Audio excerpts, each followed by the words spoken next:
So I'm gonna get this live stream going in a couple minutes. Just getting the bong ready, everything else ready. I generally don't know if anybody's gonna be in this live stream. How many people are gonna be in here? This is my Trip Report channel because I'm live streaming on my Trip Report channel because I want to talk about DMT. Um, I was just in this Facebook group not too long ago, and they just said something about DMT, and it just reminded me like I want to talk about DMT. Then I was like, should I make a video or should I go live? And I just said, fuck it, I'll just go live instead of make a video because it's all just a video. It doesn't really matter. But let me get this bond packed. What's going on in the universe? Hope everyone gets some weed ready, some cannabis, and ready for a DMT conversation. Obviously, the conversation will probably swing somewhere else, but I want to talk about DMT real quick.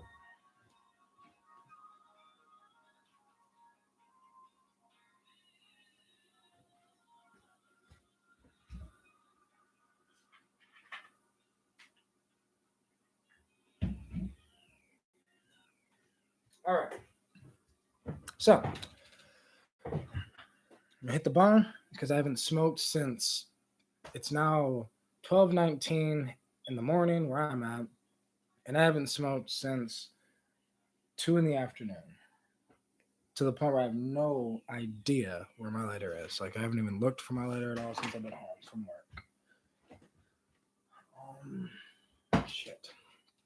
Okay, oh there it is. I was about to say, okay, well I'm gonna have to go for a little while to get a lighter, but nope. The lighter's right here. I hope everybody can hear me. And yeah, let's smoke.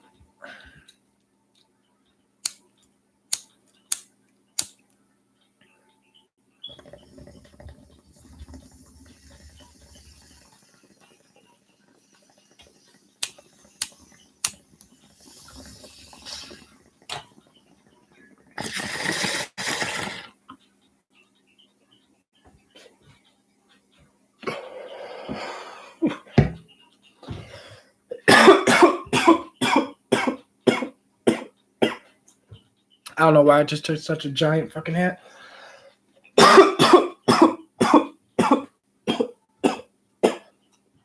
Holy bitch shit.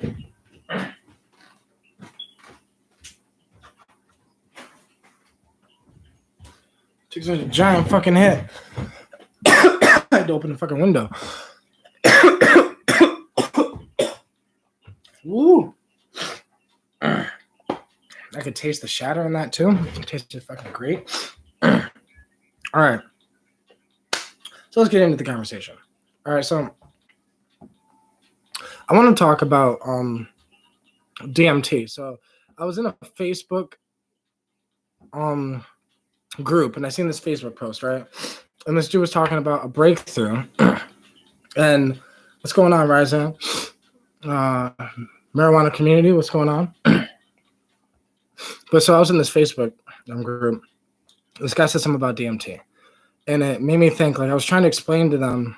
I was trying to explain to him, really. But it was just too much to type. I hate fucking, like, especially because for most people that don't know, I use a shitty-ass phone right now. And if I'm typing usually online or whatever, like, I have a touchscreen computer that I'm using right now to record this live stream. And the touchscreen computer, like, I literally type most of my messages on the touchscreen computer, so it takes fucking forever. So I didn't feel like typing to this dude everything about DMT, but I was like, damn, I do feel like talking about DMT now. It made me realize how there were no, he was talking about there was no elf jester beings, there was no clown type beings in a circus, or there was no love or this or that. It was just scary, terrifying, and felt like he was going to die. I think people misunderstand the DMT experience. The elves, the jesters, the light beings, the this, the that, that's not necessarily, it's not good or bad. It's not positive or negative. It's not happy or sad. These things are just what they are. You know, psychedelics are a very steep mountain, I guess, right? And you can, because psychedelics are such a steep mountain, the higher you get up the mountain, the more steeper it gets, and the more likely you are to fall. Now, not literally, but I guess what I'm saying is this dude fell because he was misinformed. He was expecting ice cream topped mountains. Instead, he got the tundra cold of the snow at the top of the mountain, right? Like, he got the harsh wind, the harsh cold wind, which is DMT is death. The one thing I've learned from psychedelics that's we look at this shit as drugs. We look at this shit as let's have fun. Let's release these feelings. And these feelings sometimes that drugs give us is a good feeling, but drugs are closer to what death is like than without drugs. Meaning like especially DMT is the ultimate. Out of all psychedelics, it is the ultimate. But all the other psychedelics are just different perspectives of that ultimate, right? It's just the different perspectives of that ultimate. And those different perspectives you're able to walk around on that last longer. But smoked NM dimethyltryptamine is the most intense thing on this planet. And because it became so popular, everybody thought that it was like, I don't know, just like a normal psychedelic. It's not a normal psychedelic. It's not anything. I wouldn't even consider it a psychedelic. I would more consider DMT a portal to the spirit world. That's just generally what I consider it. I'm not one to sit here. I'm not going to bullshit around. I'm not going to whatever just so I can make myself look a certain way. Like a lot of people are like, well, maybe it's in the brain and maybe it's all not real and maybe it's just all made up, or maybe, the experience can be chopped down to this or that, or maybe like all these bullshit. Like, no, it's realer than this world that we're living in. And it is the answers to the universe. It is the spirit world. It is all time. It is all things. It is all now and all tomorrow. It's everything. It's hard to explain DMT, but then I was just going through some of these, like, if you go through some of the Facebook psychedelic groups, if you go through some of these, whatever, a lot of younger people are doing psychedelics, and that's dope. But the way I look at it is DMT, yeah, there's this weird meme going around where it's like you take people who take psychedelics seriously that are like, oh, you should only take psychedelics spiritually. And then those are those people that, just like to trip balls and watch the walls breathe or watch the clouds, morph while they're at a festival. And then there's the person that likes to do both. And like, I sadly lean more towards the serious side. And I know seriousness is illness, but at the same time, I'm both, because I'm always having the time of my life when I'm tripping. Like when I'm on a psych, it's so rough, I'm sitting there just crying and screaming and rocking back and forth, but I'm still having the time of my life. I know it doesn't really make sense to a lot of people, but it's just because I know what the psychedelic is. I know DMT is not about like these gesture beans. People are like, oh my God, I've seen elf beans or gestures on DMT and it was funny. It was fun. Yeah, it was funny. Yeah, it was fun. But what was it? Really? What was it? And when you start to think about what really it was, get all that bullshit that, these are just chemical reactions that are happening in the brain. It's just a drug. That's just a cop-out bullshit. Just bullshit. Because right now, your experience right now, whether you're sober, high, it doesn't matter. It's just chemical reactions. So if DMT is chopped out as bullshit because it's just a chemical reaction, then the whole entire human existence is just chopped out as bullshit because it's all just chemical reactions. In a sense, this world isn't really real. In a sense, there's just life is complex. DMT is not this fun thing, but it can be. Psychedelics are not this fun thing, but they can be. Some psychedelics are funner than others because some psychedelics are easier to handle than, like, I make this joke all the time saying, you're never going to see people using ayahuasca at a party, right? I've never gone to a party and had people be like, yo, bro, I'm tripping balls on fucking ayahuasca right now. No, but I've seen people at parties sit there and be like, I'm tripping balls on some mushrooms right now. Or I'm tripping, on some acid right now, or some LSD, or maybe they got some 2CE or 2C this or this or that. But you're not hearing people talk about they're doing ayahuasca at parties. You're not hearing people talk about they're doing Hawaiian baby woodrose seeds at parties or morning glory seeds at parties. You're not hearing you know, the things that people do at parties are the enjoyable substances, right? I don't really like the enjoyable substances. I do, but I don't. Like cannabis to me is a fucking amazing substance. Like cannabis, the fucking hit still has me dying, right? But cannabis is an amazing substance, but at the same time, it can get serious. Take yourself a cannabis break and then take yourself a high fucking edible, right? And see where that leads you. Like it's gonna lead you to deep space. And that's what I like with these plants. I like plants that are a little deep, and I like plants that fuck with me. That's why I said no matter what. Like I think it's a perspective thing, because the main reason why I want to start talking about DMT is because dude had a bad time on DMT because he thought he was going to die. He wanted to have a breakthrough, but he said instead he thought he was going to die. But that is the breakthrough, right? Like that is the breakthrough on DMT is death. It is when you realize that the drug that you just took was not a drug. It was a gateway to death, and you're going to think there's no coming back, but you will come back. Like most of my what I would call true breakthroughs, one, have been all accidental. They've been all like I accidentally put too much in the bong. I accidentally put too much in the pipe. I accidentally put too much in and smoked too much. And like it was always an accidentally smoked too much. But those, when I thought I did too much, I always tell people is actually when I did just enough. Because I always looked at it every time that I thought I did too much DMT. That's when I thought it was just enough, because as I'm coming back, I'm like, wow, that was enough to fully break through. Because the problem is DMT scares the shit out of our ego.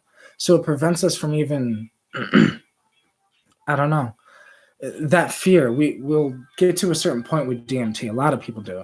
They get to a certain point where they think they're having a breakthrough. Really, they're having what I would call a sub breakthrough, which is just like, there's many different types of breakthroughs in DMT space because there's many different places in DMT space, and depending on your dose, right? Like everyone who's ever done DMT can attest to saying that when they've taken 15 to 20 milligrams of DMT, that has been much different than 50 milligrams of DMT, and 80 milligrams of DMT is much different than 40 milligrams of DMT.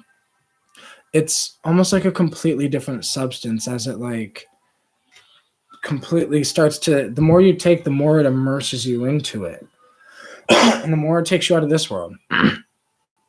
And no matter how big psychedelics get, no matter how fun we have, because Ryzan's right, life is a cosmic joke. That's the one thing that psychedelics always teach me, always remind me.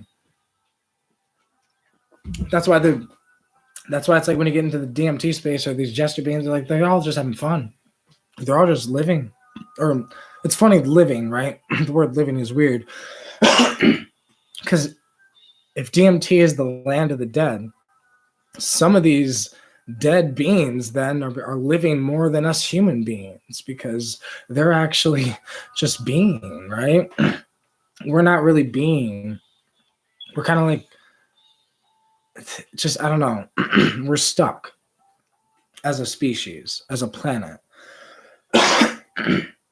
Mainly because we don't have access to, most people don't access the spirit world, or don't access psychedelics necessarily in the same aspect, right? And I can only express my beliefs, but I believe it's the spirit world. And the word spirit world has a lot of attached to it. So another thing I like to say is I believe that it's the next dimension. It's the next plane.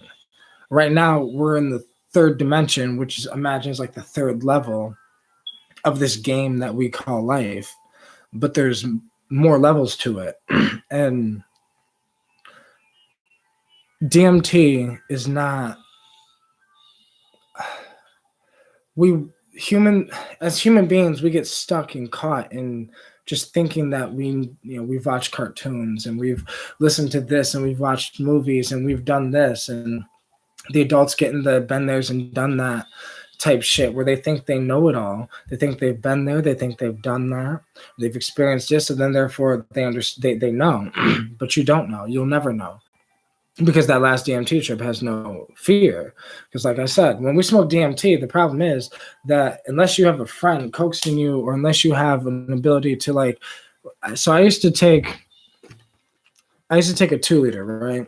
I used to cut the bottom off of it, tape a bread bag to it to the point where the bread bag's on the inside, and you can stick your hand in it and pull the bread bag down and have the bowl on the top, and you light the bowl or whatever.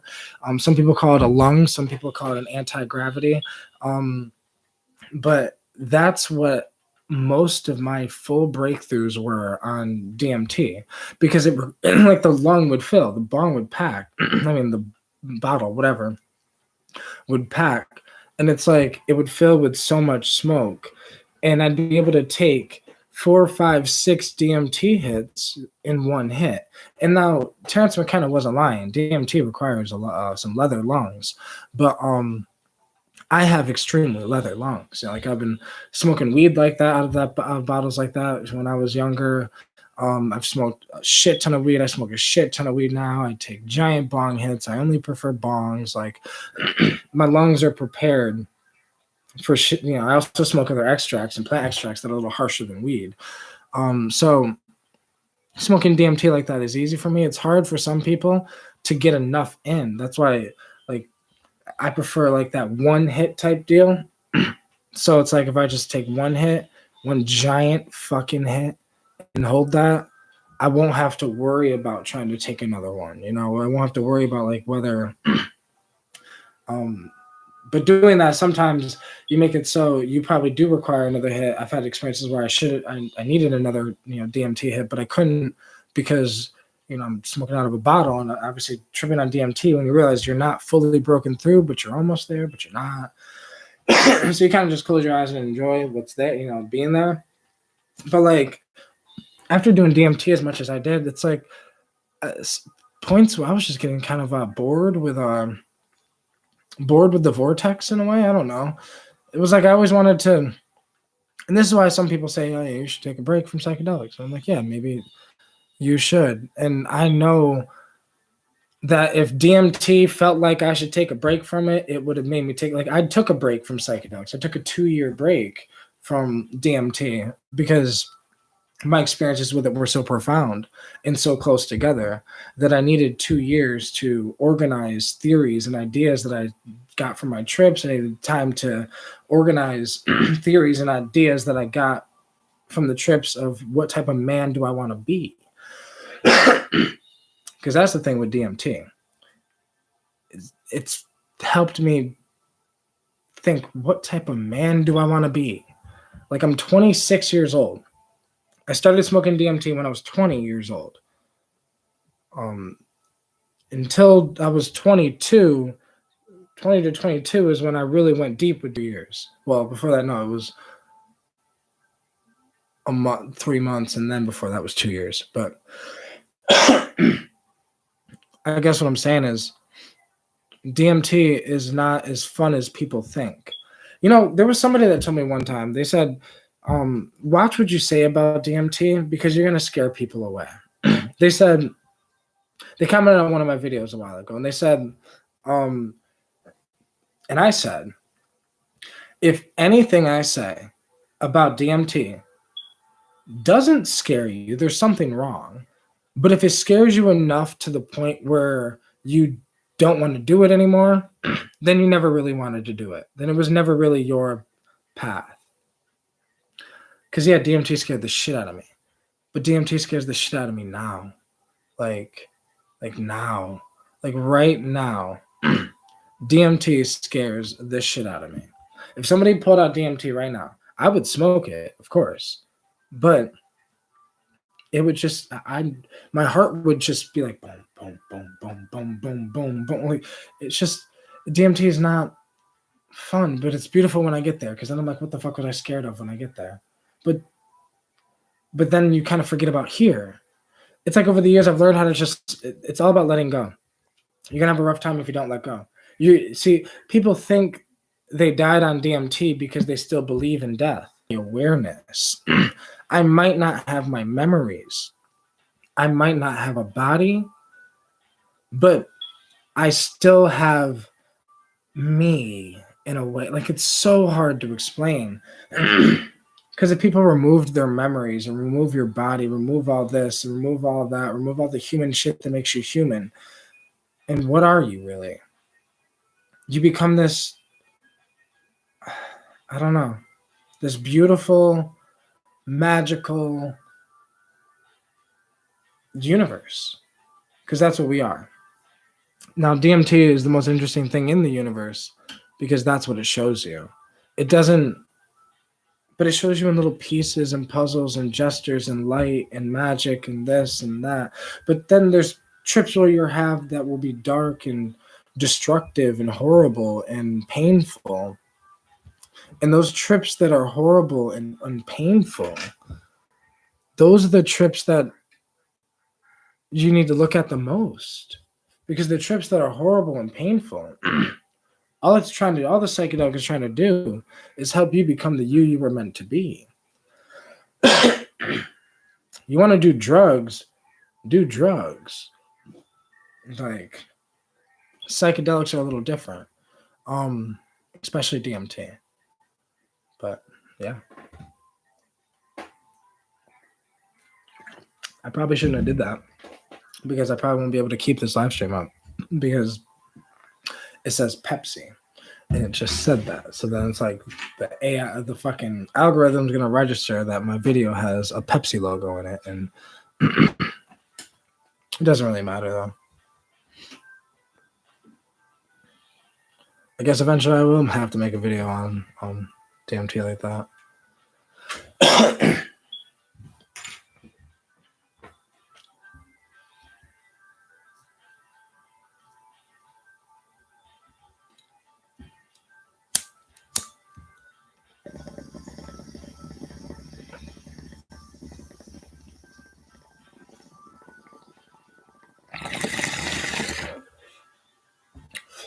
Y'all got any questions? Ryzen, I like the way you said death is an old friend. Death is an old friend. That's a great, just a great way to put it, and a great fucking quote and a great saying, because that's so real. Because problem is our society looks at it like the fucking enemy. Our society looks at it like it's horrible. Get it away from us. We're scared of it. Without death, there is no life. Without life, there is no death. Without yin, there is no yang. Without, we all know this. This is just the universe we're in. Hold on.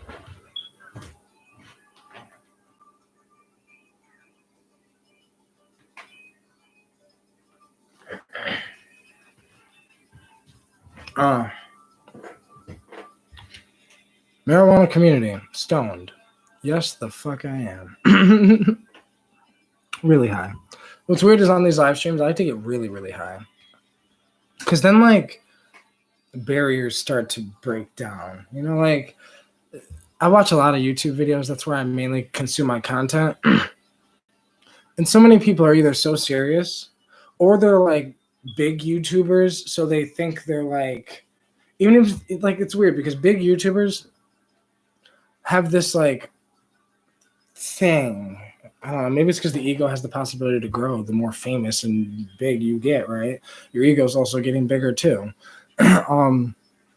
As if you don't tame it. And there's a lot of famous people that are really humble and really like just dope people. But this happens in general where like maybe it's because they ain't getting stoned enough. They ain't getting high enough on camera or intoxicated enough on camera or on drugs enough or like because the thing when you start doing drugs or or like I hate the word drugs, but like weed, if somebody's drinking, if somebody's smoking weed, if somebody's on MDMA, if somebody's on LSD and they're live streaming, you start to see barriers break down that wouldn't break down in their normal videos. Like videos are so structured, even when they're not structured. I watch a lot of people who like don't edit their videos. So kind of like do one take videos, kind of like I try to do. Just click record and just start talking, right? But a lot of these people, it's they probably have a different voice when they talk in real life. Like, I've been generally trying to sit here and think, how would I talk? Like, if somebody was right there, and because there's a chair right here in front of me that you guys can't see, somebody was right there, would I be talking to them the same way I'm talking to you right now? Yeah, I would, but only because I'm high. Like, because I'm really high. So it's like the way I'm talking right now would be the same way I would talk to anybody else that would be in the room.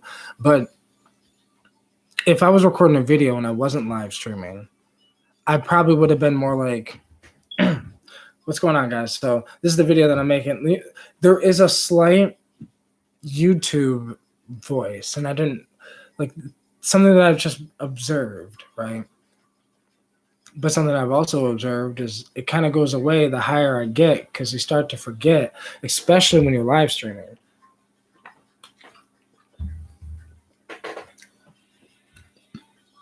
No matter how big I get, basically, is what I'm trying to say. It doesn't matter. Like right now, there's only 5 people in this live stream. Y'all are fucking awesome, right? Like, I appreciate y'all being here, like, genuinely.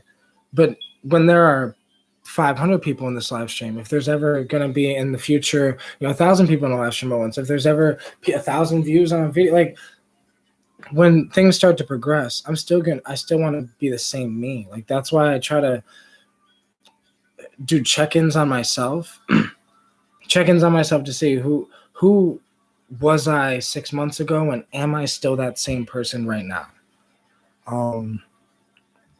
It's just been able to keep me, for lack of a better word, right? It's like,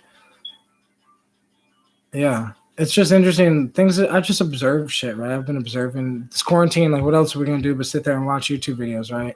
So I've been watching YouTube videos and watching live streams, and I notice it with mine. I notice it with other people that, and I think that eventually we'll start to hopefully get rid of the icon, because that's the problem. The problem is the bigger you get, the more you get looked at like an icon, the more you get looked at like a whatever. But I am no different or better than anyone watching this live stream, or anyone that'll ever watch this video, or anyone who's ever watched one of my videos, right? There are people like I'm a nobody. Like, I'm nobody. I'm just some guy that likes to trip and likes to smoke and likes to do the things I like to do. I like to be me, and I like to express me. But I just think that you can do the same. There's nothing special about me. But the bigger you get, the more you start to think there's something special about you, because you start to think there's a reason why you're so big. But realistically, there could be no fucking reason but a fluke of time of why you're so big, right? Because it depends on, like, PewDiePie.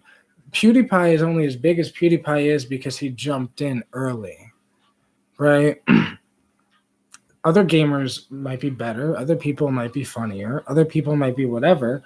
But PewDiePie is ginormous because he, jumped in early. But he's also himself for the most part, most likely.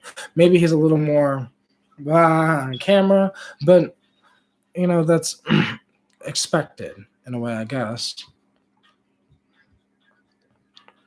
But I like to do all forms of this shit because videos are dope, but like live streams are videos as well.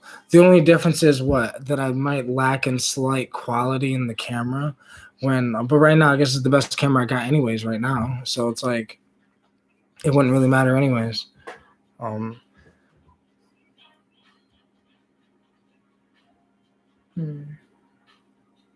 Ryzen. The universe says Joe Rogan. Ryzen. Haha. I've noticed that too. Just be yourself, be authentic, be. Yeah, exactly. But that's hard to do. It's a lot harder to just be than we realize, right? Because then you start to realize that it's just complex. Charlika Sherman says, you do drugs? Depends on the definition of drugs, Right now, I'm high as fuck off some weed and cannabis. Well, weed is cannabis, but wax, I should say, shatter. I'm just really high. I haven't smoked since 2 o'clock. So, like, smoking that got me really fucking high. But I more do, I do psychedelics, but I wouldn't consider psychedelics drugs. I would consider them gateways. You might be, you said fix the smoke detector. You might be hearing the music in the background because I want to keep this live stream like on my channel, but I don't know if I was going to, so that's why the music's down. But Sharlika asked, where am I? I am on planet Earth, but also the weed got my mind in the clouds.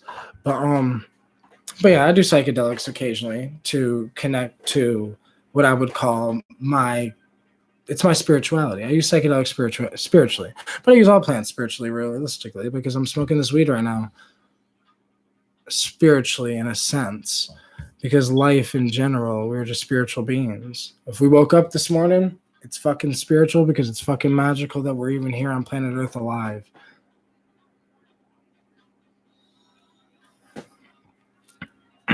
The universe asked, have you lost your fear of death? Not completely, but I'm getting there. The only fear I guess I have of death now isn't towards me, it's more towards the people I love.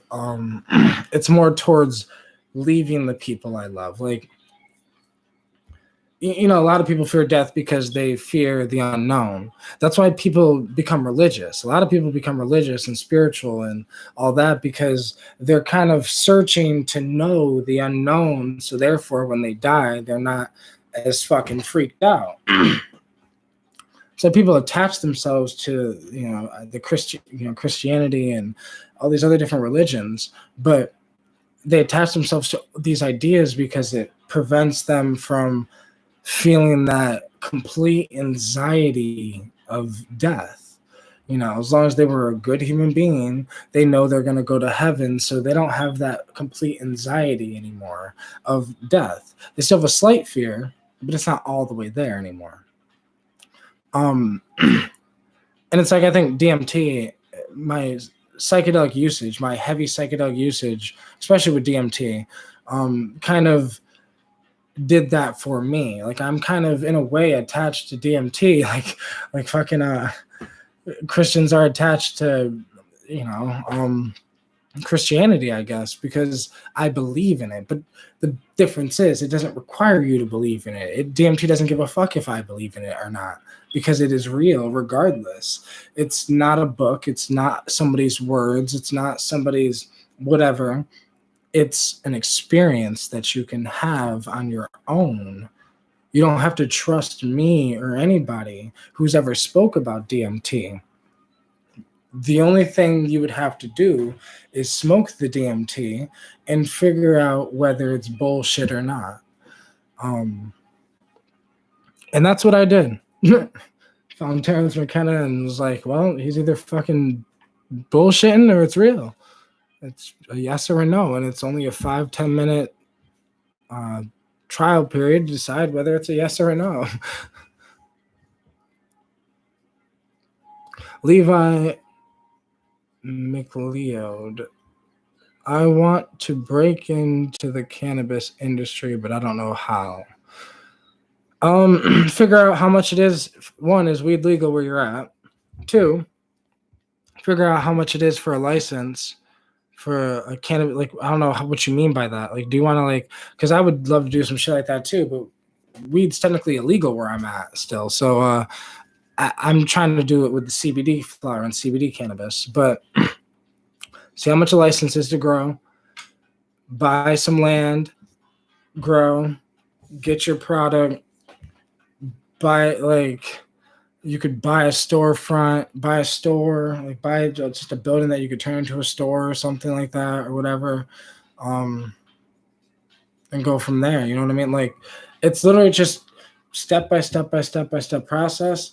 I forget what the fucking website was, but there's a website online. I'm pretty sure you can look it up. I don't fucking remember off the top of my head, but where you can literally start your own corporation, your own LLC, your own this, you're that. You get they mail you the paperwork. I think you sign it, you send it back to them, whatever, and all this other shit. But like, it's a little process. But then you own your own business legitimately. But it's just following the steps and being able to accept that it might not all work, that it could fail. But if the one thing I've learned from many entrepreneurs is that if your business idea, whether it's with weed, whether it's with whatever the fuck, if it fails and you continue, then you are a legitimate entrepreneur or a legitimate businessman, or you were meant to do that if you continue, if it fails. But if you don't continue, if your first business fails and you're like, oh, fuck, my first business failed, I give up, I'm going back to what I was doing before, then you were never meant to do it in the first place. Because most likely, my first business failed, but I'm going to relaunch my business and get it back up and going. So, it's all about just, keeping on the process. It's the same thing with psychedelics, though. That's the weird thing about psychedelics is everything in our life, the tools we use to help us travel in psychedelics and help us manage the psychedelic experience are the same exact tools that we can use to help us manage this human life, because they're both one and the same.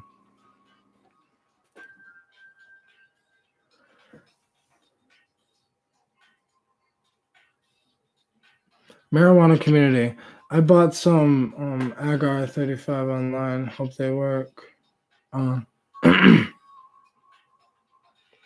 Ryzan, have you ever had visions of Jesus or any spiritual figure using psychedelics?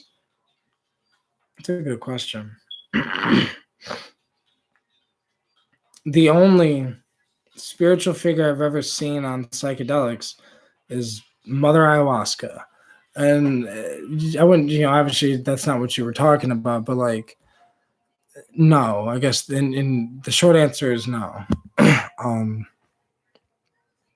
Because I don't know, maybe it's just because it's not in my mind. I've been in the presence of God. A lot of people don't like to use the word, but I don't really, that's all I can call it is I've been with God, not just in the prayer, with it, became one with it.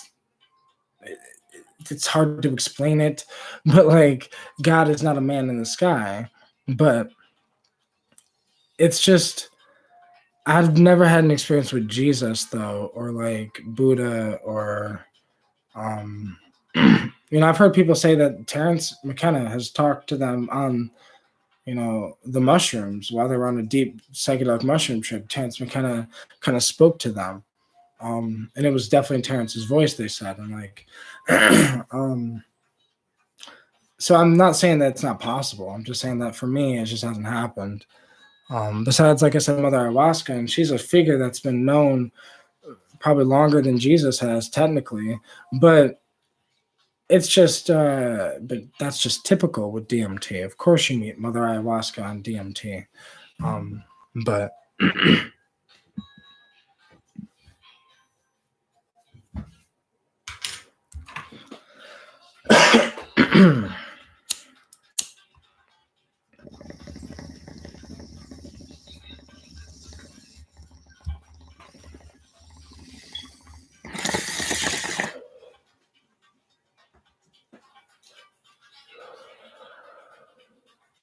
And one thing is, as much as I know about psychedelics, I don't know shit, right? I'm nobody. I'm just a normal human being. That's why I like doing these live streams, because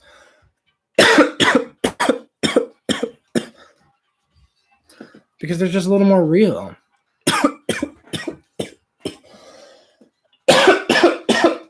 Not that the videos aren't real. It's just,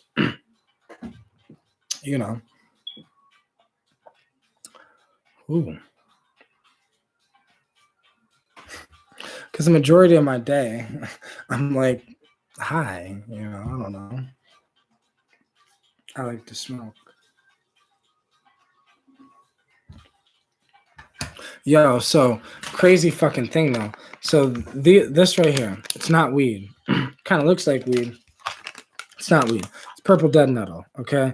Nobody, everybody like brushes all these herbs off like they're nothing, like they don't do anything. So I dried some purple dead nettle like you would dry cannabis, and like dried the tops of the purple dead nettle. It's a plant that grows in the spring in the mint family. So I dried them and I've been curing it just like you would cannabis. And then I decided to smoke some last night, and it fucking kicked harder than I thought it would.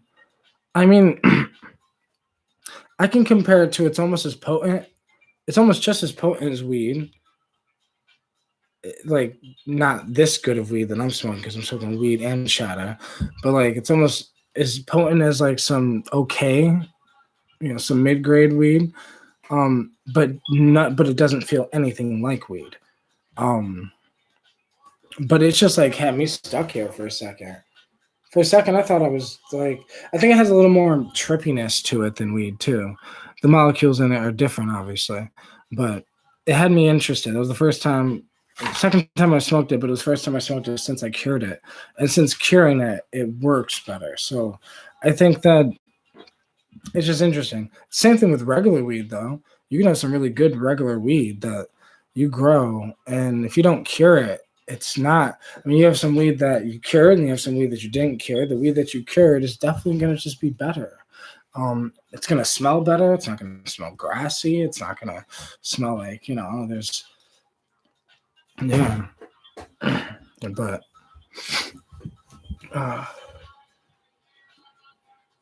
do you believe in seeing UFOs? Yes. UFOs are complicated though, because I don't know what they are.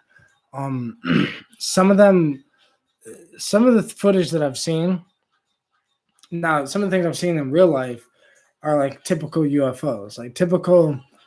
I always look at the sky. Like I'm one that always looks at the clouds. I'm always looking at the birds. I'm always looking at the treetops and the plants. And so like, I don't know, because right here, like even sitting from right where I'm at, right now, if I look this way, right now, I can see outside.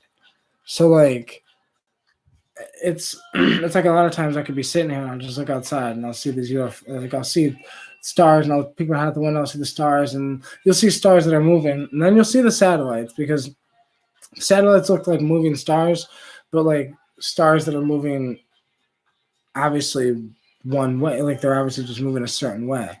They're not moving like, you know what I mean? They're not moving everywhere, like going everywhere. They're just moving a certain way.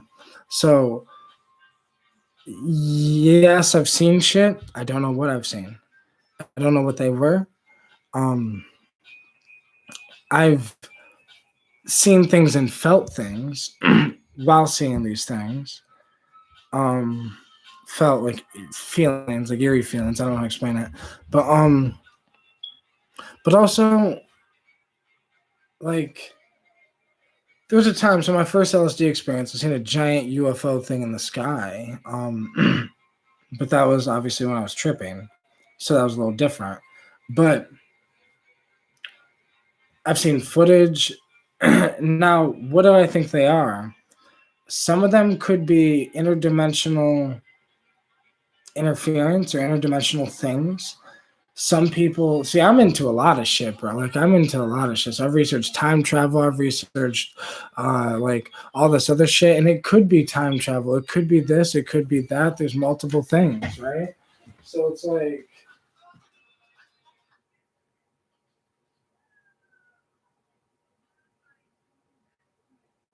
hold on.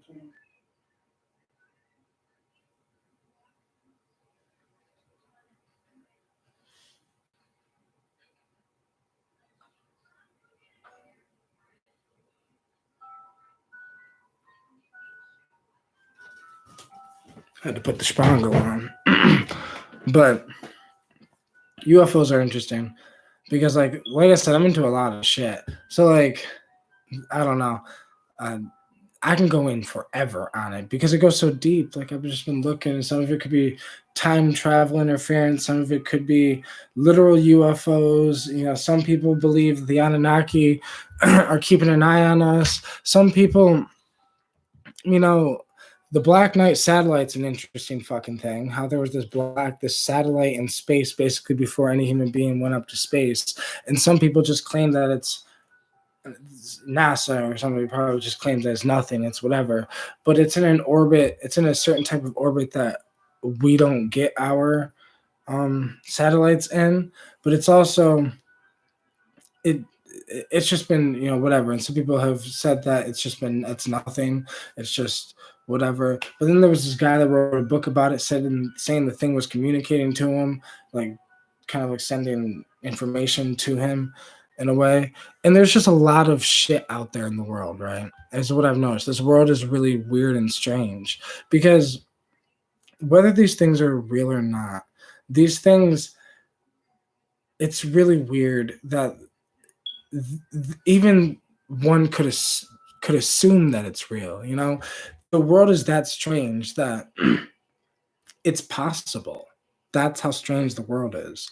That it's possible that aliens keep an eye on us. It's possible that, you know, when you see something in the sky like that's morphing, like some people have recorded videos of things that are morphing, like moving, or like they move in a weird way. And it's like, to me, it looks like they're moving in a psychedelic way because some of the things on psychedelics move in a weird way, but the quantum world moves in a weird way as well. So it's just, the world we live in is so fucking complex and beautiful that like technology, the evolutions that are happening in technology today, the breakthroughs that are happening today, literally will most likely make it so teleportation will be a thing. These things will be a thing one day, and sooner than we think. UFOs. So Area 51 is said to basically host, you know, UFOs. It's supposed to be a base that basically picks apart UFOs. Now, there's this guy on the Joe Rogan podcast talking about how he used to work for Area 51, and I definitely believe it to an extent because I believe in alien species, obviously. Like, I believe that there are multiple alien species, alien races out there in the universe, out there in this third dimensional universe.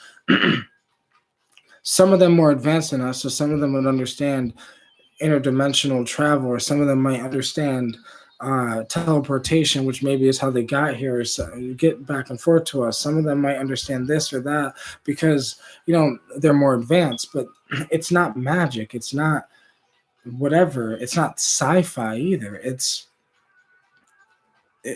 just more advanced than us. Everything we're doing right now is sci-fi to the humans 150 years ago. 150 years ago, do you think humans would have thought that it would be possible for me to live stream right now? They wouldn't even know that, like, they wouldn't, it would blow their minds. The internet would blow their minds.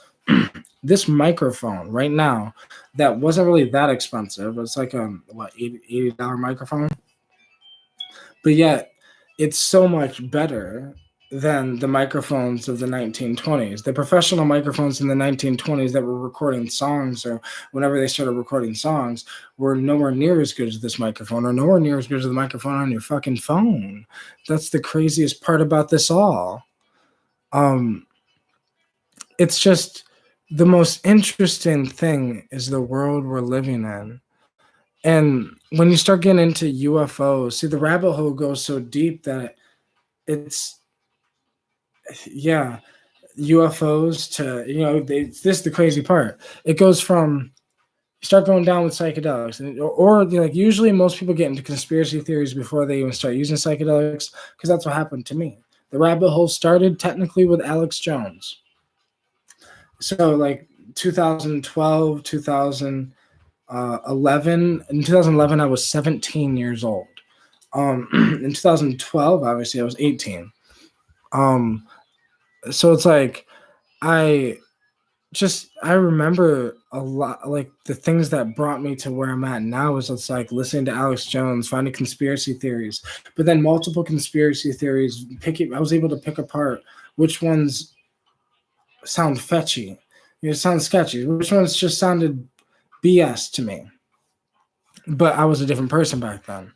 Like I wasn't into psychedelics. Then I tried Salvia when I was 18, and it like completely altered reality. But there's so many things that happened before I started doing psychedelics, but it was always the rabbit hole.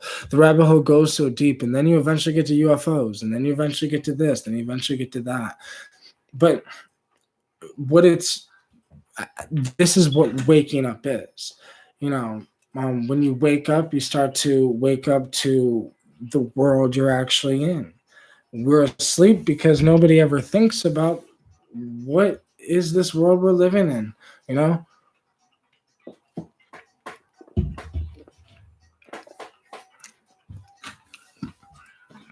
But yeah.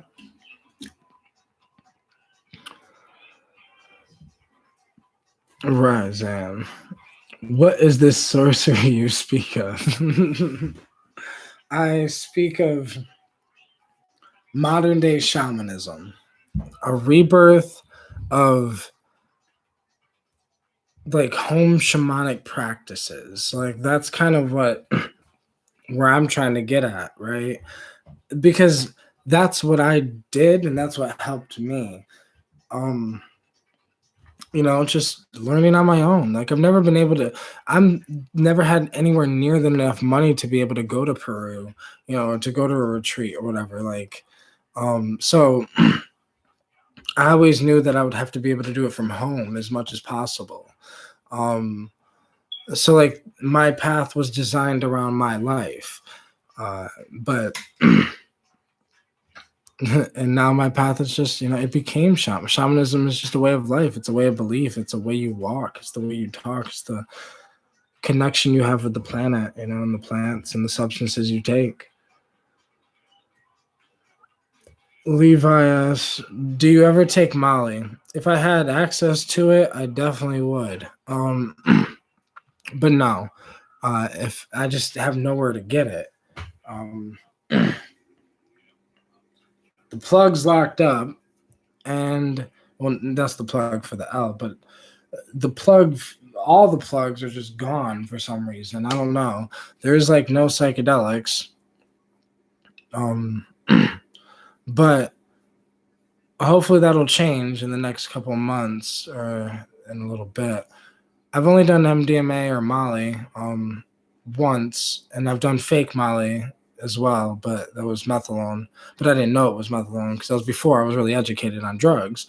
But yeah, and the Molly I did or MDMA I did was with LSD. It was a candy flip. So I don't even really, the only experience I have with Molly is a candy flip. So I can kind of pick apart what MDMA does based upon the fact that I've taken LSD enough times to know what LSD does. So what was different about it is what I'm assuming was from the MDMA, which was it's just tactile enhancement. I don't know, the feeling thing, like more open, more loving, more this, more that. Now, I don't know if what I had was MDMA or MDA, but regardless, the shit was fucking beautiful. You can feel this cold chill, like they felt good though, like a cold chill that felt good, like this. I don't know. And you could definitely feel the serotonin flush, and like that's when, you know. But candy flipping was beautiful though.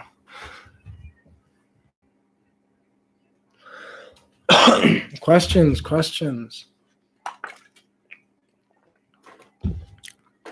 Like I say, if not, I just ramble.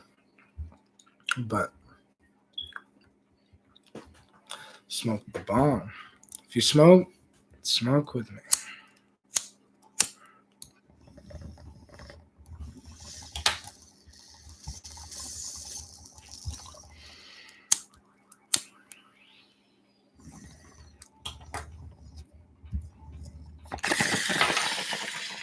Took it all.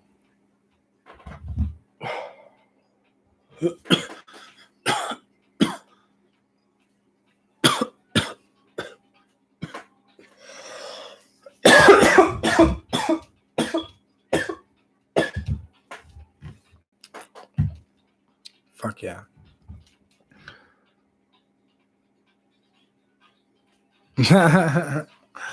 I remember doing that too. I don't smoke blunts anymore, but I remember when I did, having to light up the blunt with the toaster.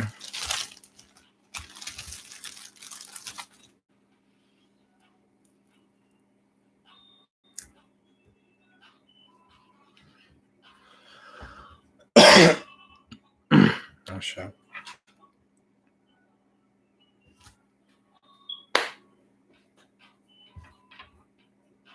Fucking spangle going on over there, man.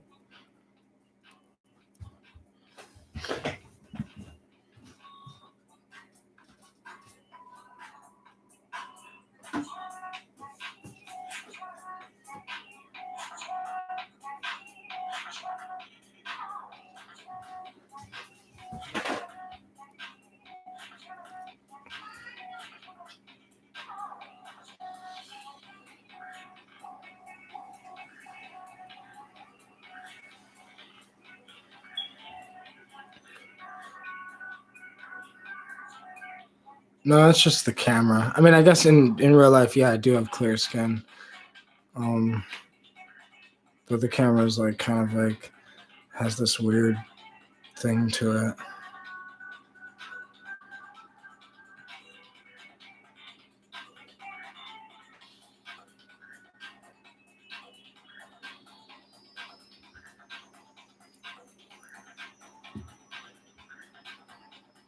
I've been working out and getting in shape lately. I'll tell you that.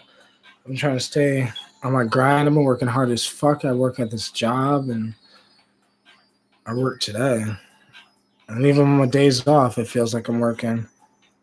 I'm going to start doing podcasts, and I was on somebody else's podcast. I don't know if you guys know who DMT Infinity is, but you can catch me on me and DMT Infinity just did a podcast together.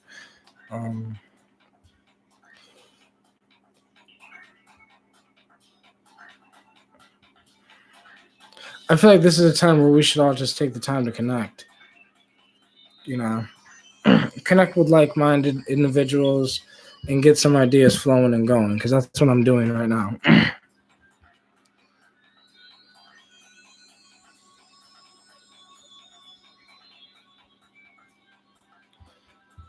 I'm a store clerk.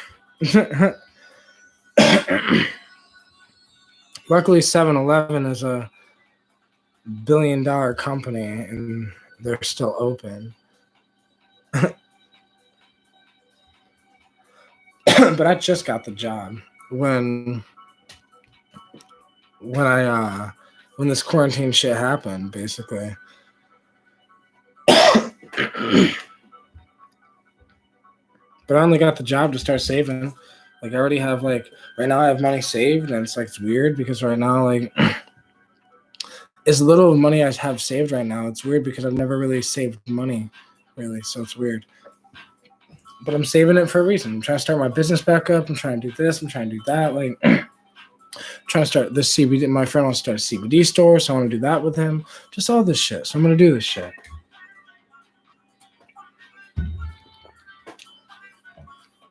Yes, they do. It is now the law to wear a mask.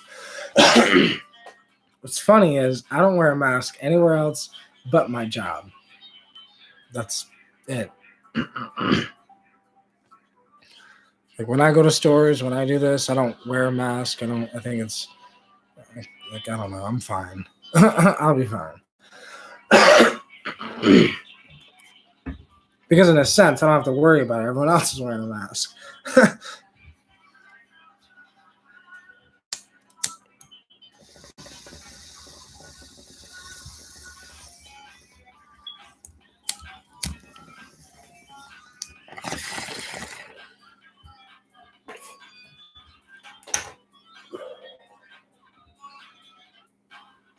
Sucks because I left my grinder with my girlfriend, so like,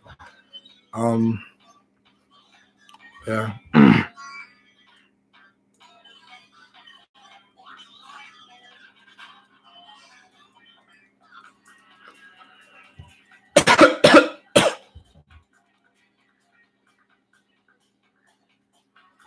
Now, Automoso. Autismo. Autismo. Things like that are weird. Because let me tell you, things like that would be dope as fuck. Okay? But things like that are weird because a lot of people have done that. Now,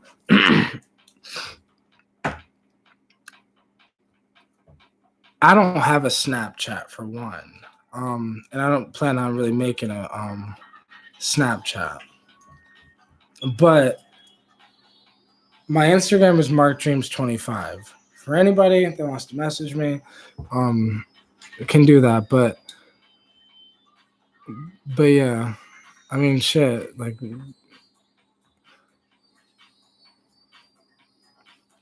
well, it's just for me. It's Levi. Like Snapchat. I just never had a reason to make a Snapchat. Like.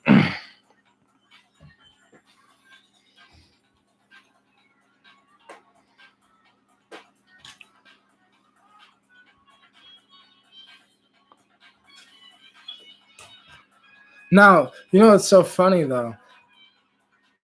If I was in a, I guess maybe because I'm not in a legal state. Like I got weed right here, like good shit. But like,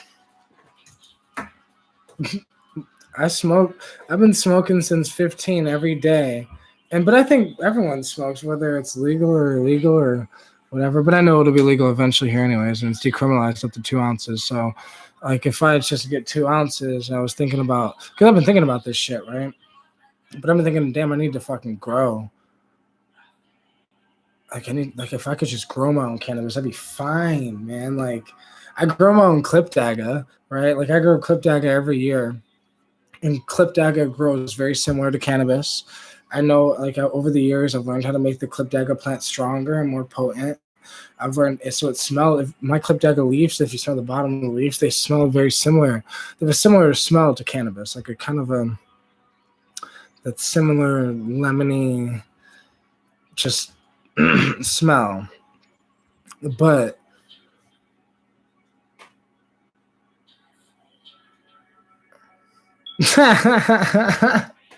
bro, I fuck with your I fuck with your realness. You know what I mean? Like, yeah. Autismo. Yeah. Right though. Same thing. I mean, because realistically, DMT is illegal, LSD is illegal, and mushrooms are illegal. But how many people have done mushrooms? How many people have done DMT? How many people have done LSD? Like, how many people were smoking weed before it was, legal? My perspective on the law, because everyone says, oh, the law. I'm like, fuck, we need to have a moral sense of law, right? Because slavery was legal at one point.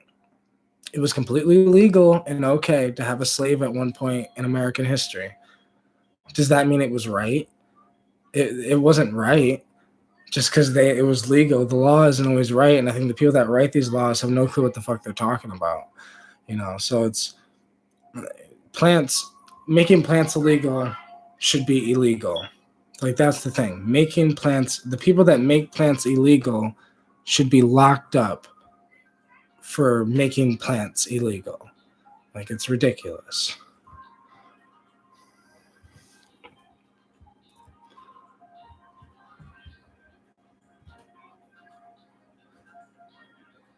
Levi McLeod, are you Buddhist? I would say if I was to label myself as anything in that aspect, I would say that I practice shamanism. Shamanism is like the practice. It's my way of thinking. But I've researched almost everything I could about Buddhism and researched everything about Hinduism. And I was raised a Christian. I went to a Catholic school when I was younger. So it's like I know that aspect, but I fuck with Buddha's just teachings, I guess, and the lessons he learned in his life. Do you know about CERN? Yes, but I don't know if is CERN.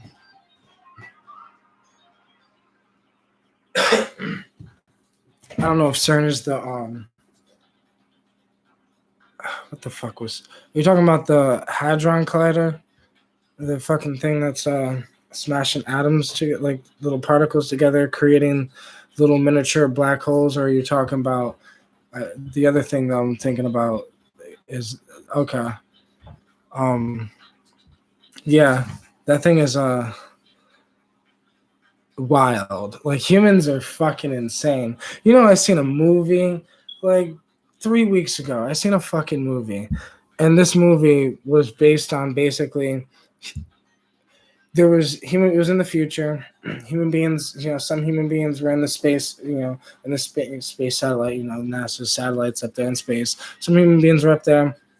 Other human beings, because it was in the future, were on a voyage to another planet or whatever to, you know, something to pick up something, whatever, something, right? And then all of a sudden they turn back and spoiler, I don't even know the name of the movie, so it doesn't matter.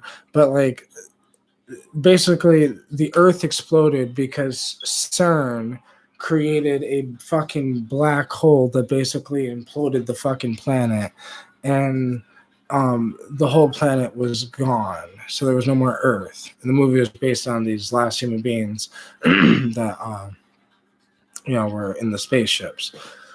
But CERN's interesting because it's given us so much information about quantum mechanics. Because quantum, what they're doing is they're smashing things together to figure out what things are made out of. They've been able to, with CERN, they've been able to figure out quarks and this and that. And, you know, now quantum mechanics and quantum physicists are now able to put in their input with E8 to back up what they're doing in the third dimensional world by slamming these things together in the mathematical world. Basically, what I'm saying is there's so many boom breakthroughs going on in the world right now. And CERN has a lot to do with it. Quantum mechanics, certain evolutions in VR and AR, and certain things happening with AI. And all of this is really getting us, you know, to where we need to be as a human race, but it's all extremely dangerous. Like, CERN is a great idea, but it's a very fucking dangerous idea. But so is 5G. Everyone's like, you know, whatever about 5G, but 5G is the guy that made 5G or invented it or thought of it up first, maybe thought it was a great idea. But they didn't, I feel like, put enough input or thought into the dangers of it, because these technologies are extremely powerful in amazing ways and they can be extremely powerful in negative ways. Social media has helped our society so much, but it's done, I feel like, almost more damage than it has good, you know. And when I'm saying social media is, you know, because YouTube is technically a social media, but I wouldn't consider this same thing as like other social medias that want to condense you into little sound bites and condense you into little jokes and little this and little that condenses the consciousness. You know, like right now I've been live streaming for 1 hour and 9 minutes, and it's like my consciousness is not condensed. But if somebody wants to condense the consciousness and take a piece of the live stream, take a piece of the video, and then like, because that's what I'm going to start doing eventually, and that's what I'm going to start doing with Instagram and all these other things, is start just putting like an hour-long video can turn into multiple different forms of content, from Instagram to all this other shit. You know, I was even thinking about making a TikTok for the fuck of it, right? But my thing is, I don't want to make it and then conform my consciousness by doing it. I want to more take my consciousness and conform it based on the videos that I've put out already. You know, it's like, I think that for me, I like to just keep it blunt and real. And I like to think about deep ideas. And to think about deep ideas, it takes time. You can't think deep, and it's like, it doesn't work like that. Like, to get even to topics like CERN or UFOs or DMT or and the fucking the Anunnaki or conspiracy theories or 5G or any of this shit to get to any of this is gonna literally take time. It takes time to just think and analyze and put information together, because that's why a lot of people get the bullshit conspiracy theories get out there too fast, because people make decisions too fast. People make posts too fast. People make videos too fast about new information they just learned, because everyone wants to get the newest information out the fastest. But the problem with doing that is, by doing that, you don't get maybe not necessarily the correct information or all of it put together correctly. Like, so hard research, not just videos. Videos are amazing research, but you can go scroll through the internet and websites and scientific articles and this and that, and CIA. Like, I've even had, like, I've gone on things and found the CIA.gov and found the Gateway Project, and the Gateway Project is kind of explains that psychedelic people are not crazy, and that this shit is realer than we think it is, because the CIA has been researching these things for a while now, and human beings have for a while now, but that's why CERN is a thing, because we're trying to figure out what is the workings of the universe, right? All of us are.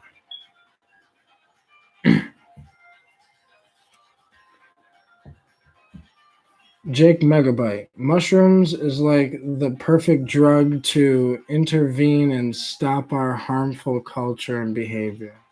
If they make it legal, anyone would be able to grow it and have a lifetime supply. It would reduce so much chaos on the planet. But it would also invoke chaos on the planet. That's the crazy thing. I agree with you. But it also has the possibility, like, it would, because the chaos would be from the change in the society. Because Terence McKenna said, society is based on the drugs that society allows you to do, but also the drugs that the society does not allow you to do. So if they start allowing us to do mushrooms, the consciousness of the society changes. The consciousness of us whole changes. So it's like, I think it's a beautiful thing, but I think it's going to take time to integrate that into our culture, integrate that into our society, and go back to where we need to be. Because we're so far off the path of where we need to be as a whole planet, that it's going to take time for us to get back on the path as a whole planet. Because the planet is in so much chaos with the virus, with this, but we were in chaos way before the fucking virus. But I think the problem is that we need to more get just, we take this time to get educated. We're all at home now. I love the virus didn't really do anything with my life. I'm outside more now than I was before the virus, because I have a job now. But it's like, most of us are at home now more. So it's like, take the time to get educated. Get woke as fuck. Like, I took the time to trip balls. like I don't know. Like, sometimes it's like you gotta take the time to I've been taking the time to get high as fuck. Like, I just do my thing, regardless of what it is. But I'm learning, I'm exploring, I'm growing. I'm by the time this quarantine is over, I'm gonna be in the best shape of my life. I'll also have songs done. I'm hoping to have a book done. I'm hoping to, there's so many things I'm doing. Right now, I'm hoping to be in the best financial situation of my life. There's I have so many goals that I can actually do more right now, because everyone's in a quarantine anyways. So it's like,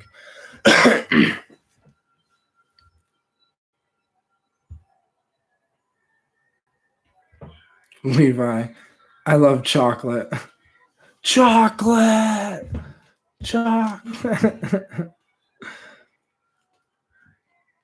Jake Megabyte. True.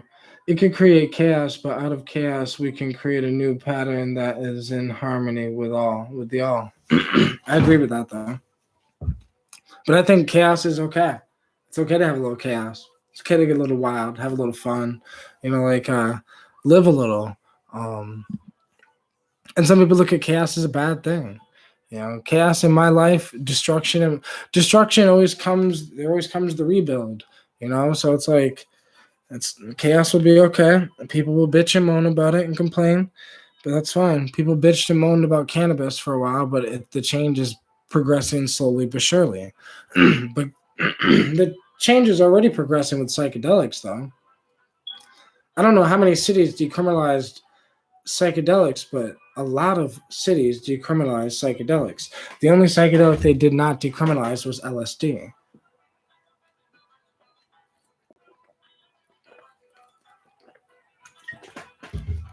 But I'm pretty sure it was all plant psychedelics.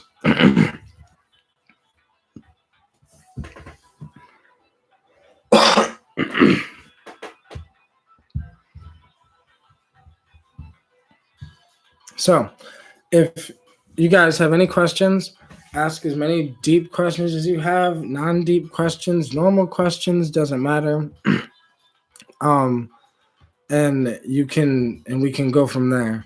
Because if not, I was gonna get up out of here, but not because I'll stay in the live stream for another hour or two. If if y'all got questions and shit. But if not, I was just gonna either make a couple videos or make a beat or two. I would make the beat while I was just live, but I need the computer to make the beat, and I need to, I'm using the touch screen. So, Marijuana Community says, did you get a Trump check? No, I am not getting a Trump check. Even though I am in my daughter's life, or she's in my life, I get her every weekend, and I've had her since there's no school. I get her like for a week, or so on at a time. So it's like I still have to pay child support, and I haven't had a job in a while, so I'm back on child support. So I'm been really broke as fuck,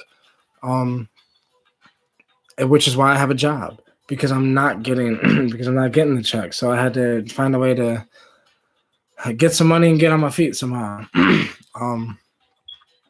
But it doesn't really matter, because I just figured out whatever.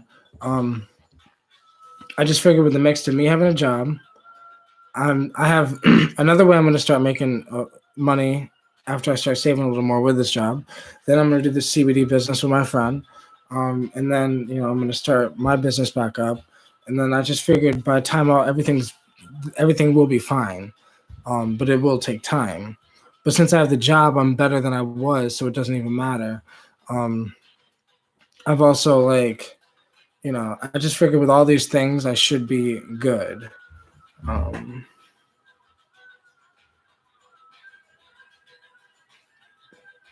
Autismo. What you know about synchronicity? Synchronicity is an interesting thing. Synchronicity is when something so you know how if you were thinking about somebody and you're like, maybe you're talking to your friend, or maybe you're talking to your mom, or maybe you're talking to your brother or your sister, and you're like, hey, remember that time we were hanging out with John, and me and John were laughing, and we were playing, and then I ended up fucking my knee up, and then John laughed and whatever, but then he's the one that helped me through it, and then boom, John calls you. Synchronicity. Moment of synchronicity, moment of we've all had moments like that, though. We've all had moments where John or Sue, whoever the fuck, calls. We're in the middle of talking about somebody or thinking about somebody, or maybe you were gonna call somebody, but then wow, they called you. Maybe you were gonna go stop at a friend's house, but ring your doorbell. They're at your house. I don't know. Moments of synchronicity is an interesting thing. It's like that perfect timing. For me, I look at moments of synchronicity as I'm on the right path in life. Just,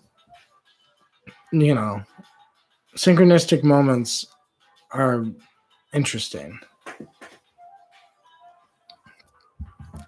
Jake Megabyte. Have you seen Machine Elves on DMT? Have I seen Machine Elves? Yes and no. It's hard to say what they are. I've seen so many different beings on DMT that they're like the noodle beings that dance. They look like they have fucking I don't know, like antennas on them or something like that, or some beings look humanoid, look like gingerbread people. Some beings look like blobs, giant space gas that somehow have a consciousness to them. Some of them look like designs on a fucking floral patterning that are alive. It's hard to explain, but I guess they do morph though. Like when Terrence McKenna said the self-transforming machine elves, I think I know what he means. I think he's talking about those things that are like self-morphing. They're like constantly like, it's so hard to explain, but they're like this self-morphing thing. But I think the thing is it's our language barrier. So it's the fact that we can all look at these self-transforming machine elves, but you might not call it a self-transforming machine elf, right? Like if this thing was morphing and moving, you wouldn't call it a machine elf, but if it formed into a figure, maybe you would, but then formed out of a figure, then maybe you'd be like, what the fuck? And then like, because that's kind of, these things have, some beings, they just have no form. I feel like they're playing. They're like, it's weird. It's so fucking, DMT is so weird. Because as serious as it is so funny and so childlike and so playful. A lot of the beings are playful. They want to play with you. They want to love you. They want to show you. They want to guide you. They like, in a way, they're trying to guide you because they're trying to teach you how to be them, how to be what they are in that world, because you're so out of place in that world that they probably feel like, oh man, maybe we should help this guy because like he's kind of struggling over there. Like he doesn't even know how to sing objects in the creation with his own thoughts. So let's help him over here. Like, and to them, this is basic reality. To us, we're like, what the fuck is going on? Like, it's the craziest fucking trip we've ever had. But to the beings that are already there, it's just their normal life. So they're just like, this is just, another one of these guys that probably, did that thing to get here, and now he doesn't know how to be here. So let me teach him. Let me help him. And they applaud us, so they're happy as shit when we are listening to them. Because that's the thing, when you do DMT, so many people couldn't imagine trying to listen to them. They're like, what do you mean? Like, it was so intense. Because the being's there, if you know how to silence your mind and stop saying holy shit, because in your head, a lot of people are just like, oh my god, oh my god, oh my god, oh my god. They're kind of like freaking in their head. But if you could just silence the mind and accept it and let it flow, let the DMT experience hit you and flow through you and become it, and then you can kind of just maneuver in that world in a way by like listening to them more, paying attention more. Terrence was right. Like every fucking thing he said was right, where it's like you need to pay attention. And what he means is if you lose your attention, you miss the lesson, because DMT is so fast. You will miss it in a heartbeat. No, but with mushrooms as well, though. With mushrooms and ayahuasca, you have time, but you don't have that much time. But so you could miss the lesson, but with ayahuasca, I feel like it takes longer to get to the deeper lessons. The deeper lessons of DMT tend to be, the Godhead moment, because DMT, smoked NM-dimethyltryptamine, takes you the farthest, I feel like, out of any substance. A lot of people are saying that 5-MeO DMT is more intense, but I disagree. I've never done 5-MeO DMT, so don't get me wrong. But in the sense, I just think that NN-dimethyltryptamine would most likely be the thing, because a lot of people talk about feeling and like being in a void on 5-MeO DMT, but not becoming everything. Like I've had so many different trips, and every single trip, like has literally completely just, taught me something. And every single trip was just, yeah. But DMT is such an interesting thing. Autismo says, I think synchronicities remind you that you're on the right path. I think it also reminds you that your thoughts and your outside environment are related in some way. Yeah, no, I think they're related in 100% way. Like, everyone says thoughts create reality. I broke this down in a psychedelic aspect. Where I thought to myself, how could I look at that in a psychedelic way? Thoughts create reality because, as Terence McKenna says, thoughts are reality. Our thoughts are, this world is made of language, as he would say. So I think that the thing is that because the world is made of language, when we know how to manipulate that language in our mind, we can create it, because there have been many studies, the placebo effect, all of this. I think it's because our mind is more powerful than the physical reality. And I also think it's because our mind is not from this physical reality. Like, I made an analogy saying the internet, right? The internet is, not the computer, but the computer is a third dimensional vessel that can hold the internet inside of it. This body is a third dimensional vessel that can hold my consciousness inside of it. But if you dissect the brain, you will not find the consciousness.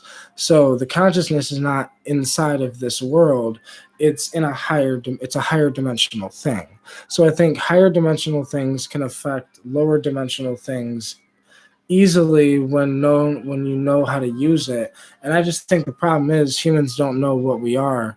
We don't understand that we are like this. We are pieces of this giant puzzle.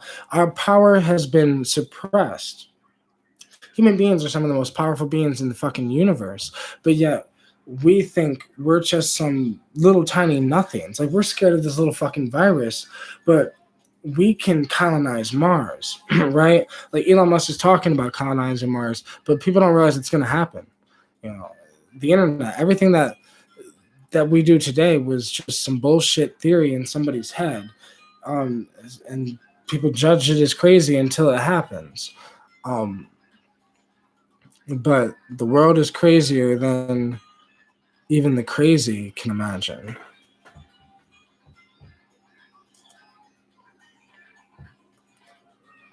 Marijuana community says child support has no support for fathers. I think child support is great for the rich fathers that literally have nothing to do with their children, or the fathers that make money that literally just want nothing to do with their kids.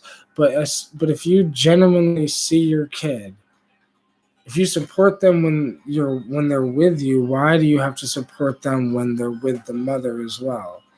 Like, it's a weird basis where it's like the mother doesn't have to support. Well, like, if both parties had to pay child support, it'd be fine, but that would be weird, so there'd be no point to either party, right? Just the problem is that you can also get child support out of spite. You can also get things like, there's certain things that can happen out of spite and anger and resentment towards parents and problems towards the parents that take it out on, whatever. But that's just the reality we live in right now in this world. There's many laws that I don't agree with, but it's fine. It doesn't really matter. Life is what it is. And, and there's certain things about life that if you can change it, attempt to change it. Go attempt it. Attempt the impossible. That's the point of life. But there's some things you just can't change, so there's no point to attempt.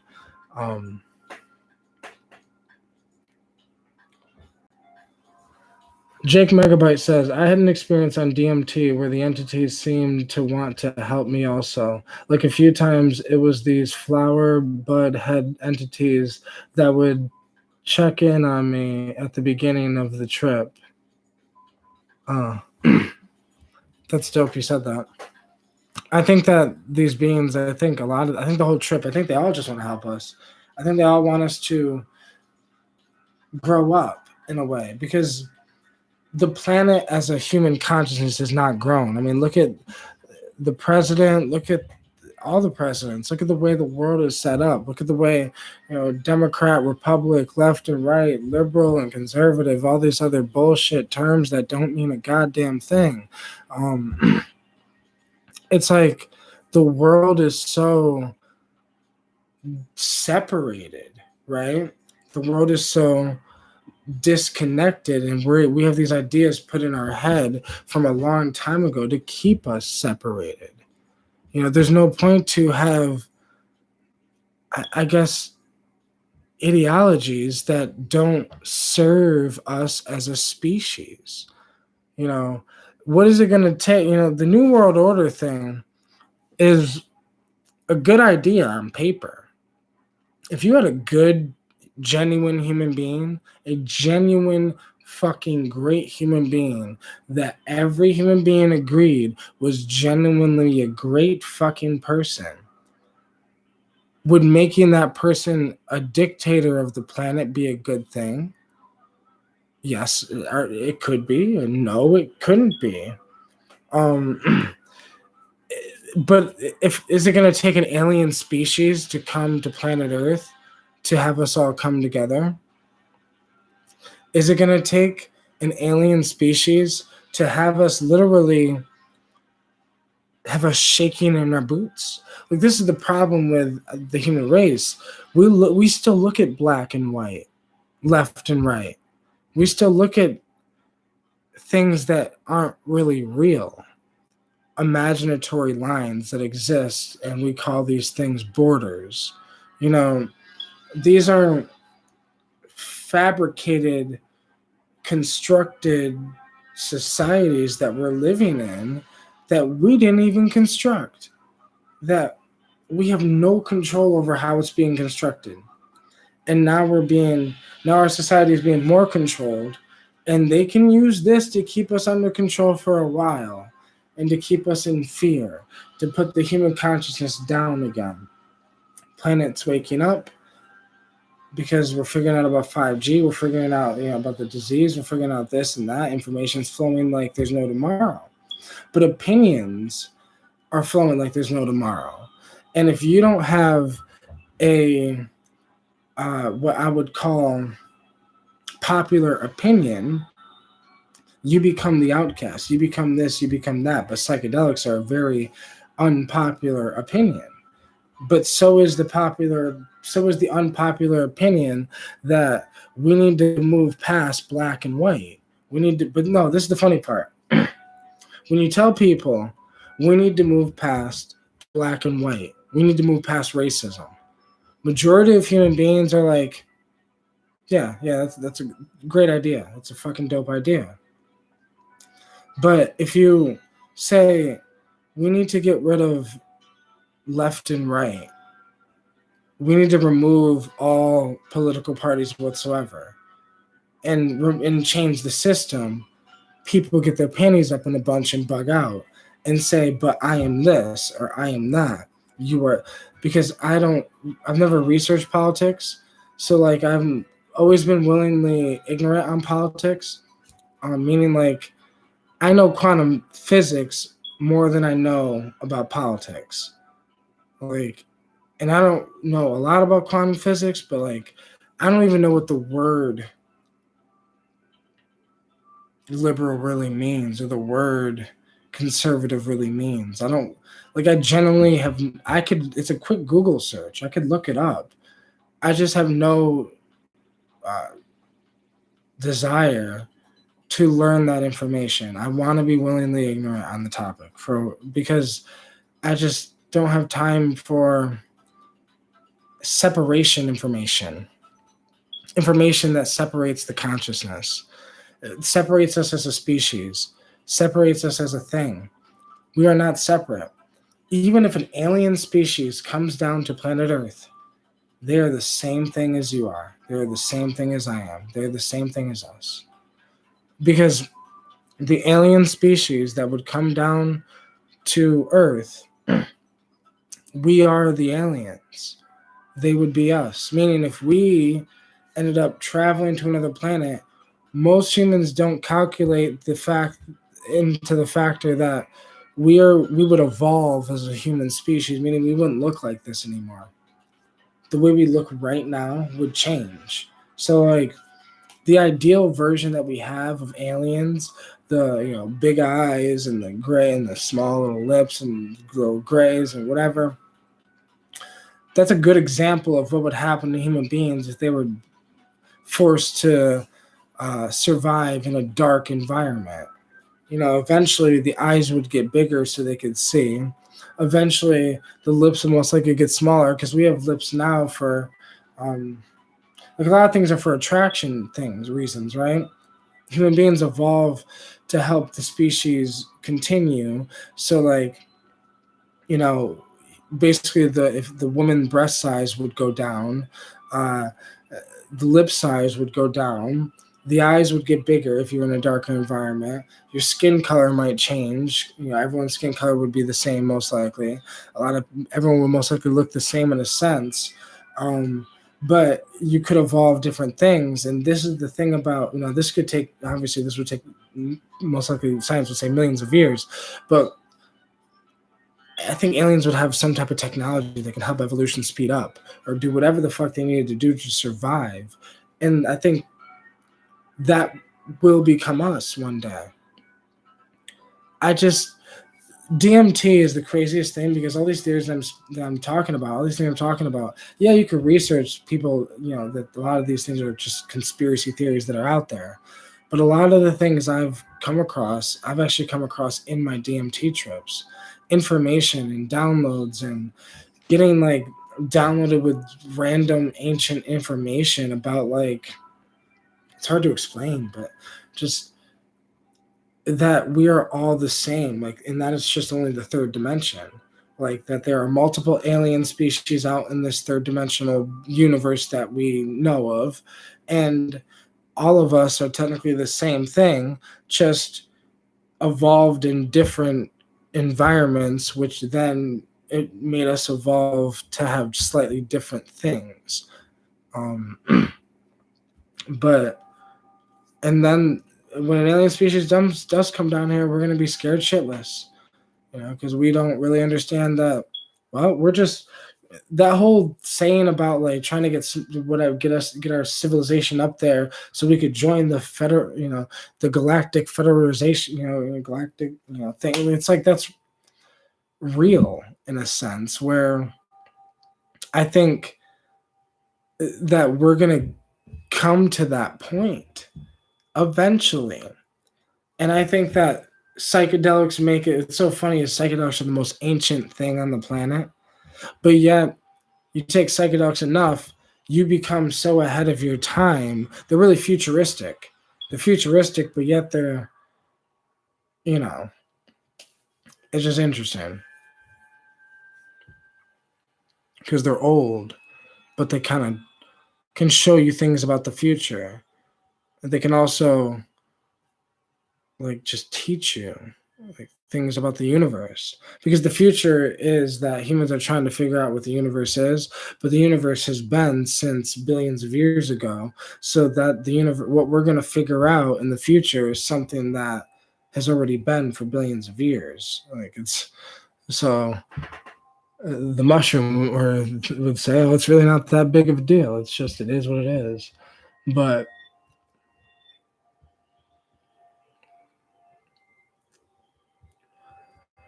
Ryzan, do you ever feel your pineal gland pulsate?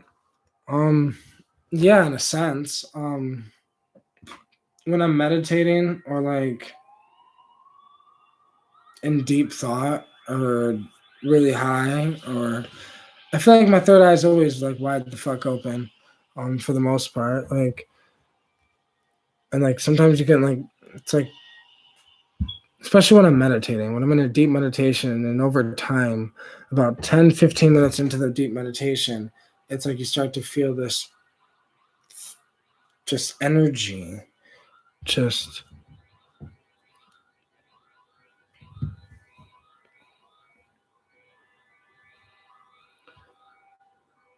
Autismo says, because I get number synchronicities when I'm pissed. I think that it's the machine of somehow manipulating reality to show you to raise your vibration. Like I'll be mad at my boss or some stupid shit, then I'll see 333, then people will say the number 333, then I'll see it in a different place in the same room again, all in the side and all in the matter of a few minutes. That's weird. Ryzen. The healers in the Amazon believe that the people living in the cities are all mentally sick and those living in the forest are not.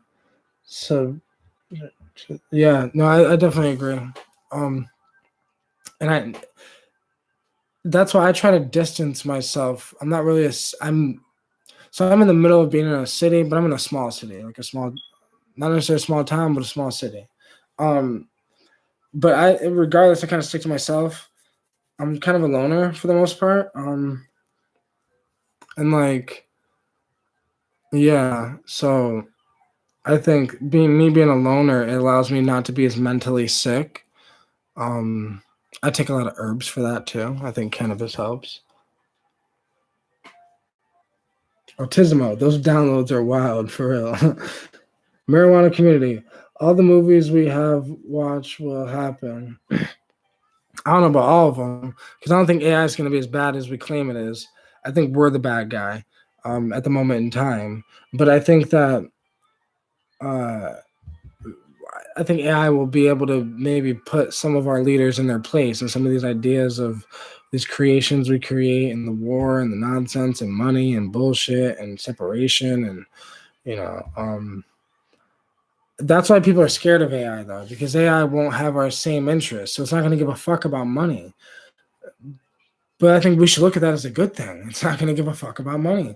Therefore, it'll go on base logic. Now, going on base logic isn't always good, but that's why I don't think AI is going to be as bad as we claim. Almost every AI is like trying to destroy human beings or kill the humans because they realize that human beings are the problem. And I think that because this is in all of our movies, it will notice that and it'll be like, yo, guys, I'm not trying to kill you all. You guys just need to do things a little differently. Like, when your children are doing something bad, you don't think, I gotta kill them. Like, you gotta, like, what? You think, no, you gotta teach them how to teach them. And I think AI is going to dramatically change reality because it's going to teach our children and our children's children before even school hits, before this, before that. We used to have, I remember having this little tiny dog, this like robot dog, and I got it when I was a kid. I forgot the name of it, but it wasn't really much of a robot dog. It barely fucking moved, barely did anything. But like in the future, I don't know if you guys ever seen Black Mirror on Netflix, fucking dope ass show. But they have there's this episode with Miley Cyrus in it. That's a good example of, I feel like, where AI is headed. But I feel like it'll be able to talk to our children, teach them and all this other shit. And it'll be like toy in the beginning, but it'll be such an advanced intelligence that it can teach and and whatever. So the human species has the possibility to get smarter sooner, and these are great tools, but they could be used in a bad way depending on who's really in charge of these tools. And the problem is right now, the people in charge of the technologies aren't really good people. But if these people were good people, imagine if the people that actually own this shit really genuinely just wanted to help the world, just genuinely. Like, do you really need to drop a new iPhone every year? Like, can't you just make it like I was talking, I think I was talking to my daughter, and like it was like, I was explaining how there's bulletproof glass. I've always thought to myself, why don't they make phones with bulletproof glass? Right? Like, why do our phones still have the ability to break? Like, why are all phones not made with bulletproof glass? I was thinking maybe it's an expensive thing, expenses. Maybe the phone would be more expensive. But then I was thinking, well, what the fuck would that matter? I mean, people would still buy it. It wouldn't matter. And then, but then I was thinking, well, if your phone is indestructible, then you won't need to buy another one. If your phone had all the features, you would not need to buy another one. They could probably make it so the phones They could probably make a phone that really works perfectly for the next 70 years, but yet then they would never make any more money for 70 years. So therefore, they have to make enough flaws in the technology for it to basically, not work good enough is good. So one day it falls out, it stops working, so you buy it. Um,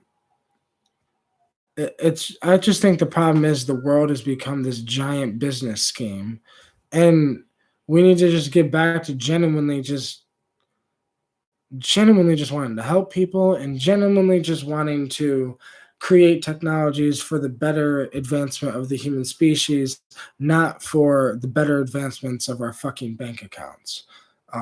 But this is what we're stuck with at the moment in time, right? We're stuck with um, what we got, and we have to be able to figure out how to utilize the tools that we're given. And the tools that are in front of us are, these technologies. The social medias are good or bad, depending on how you use it. Weed is good or bad, depending on how you use it. Drugs are good or bad, depending on how you use them. Knowledge is fucking powerful, good or bad. It's just these things are really powerful substances. It's no joke either. I mean,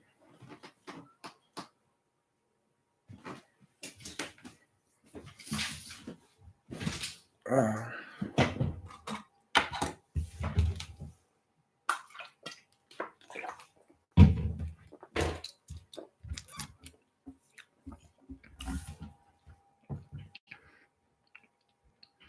autismal. I had one on mushrooms. I wish I knew what the fuck that voice is. Don't really say its name. Mushrooms. If you ever hear a voice on mushrooms, you're hearing the mushroom. Terence McKenna said, unlike any other psychedelic, the mushroom actually can speak to you in whatever language you speak. It can actually speak to you. With DMT, with ayahuasca, you might hear something here or there once in a while. Nothing really. It's not like a long, continuous conversation like this has been. It's more like flashes, and you get reminders, like you're seeing like things like this, but it's like flashing, and then you're getting like feelings, and it speaks to you telepathically as well, and it can speak to you based on the feeling. Like, it has a different form of language. Its language is more visual, but for like, even though you're speaking a different language than English, you're speaking like this high, dimensional language. You're understanding what is going on because for some reason you can also speak the high dimensional language and you understand it. And then what's interesting is what we do in psychedelics is technically you're witnessing a higher dimensional language, and then you try to condense it back into whatever language you speak here on earth. So I'm speaking English, so when I have a psychedelic experience, I go through this high dimensional experience where it's in a higher dimension than the third dimension, and I tried to come back and explain what it what it is in my dimensional language, which my language in in the third dimension is English. So it's like it's translated, and the problem is when you translate, you can lose some of the meaning behind it. So like psychedelics are just so fucking interesting because mushrooms can actually speak to you though with words though, so that's really interesting. But if you take enough, a good enough dose of it, I guess.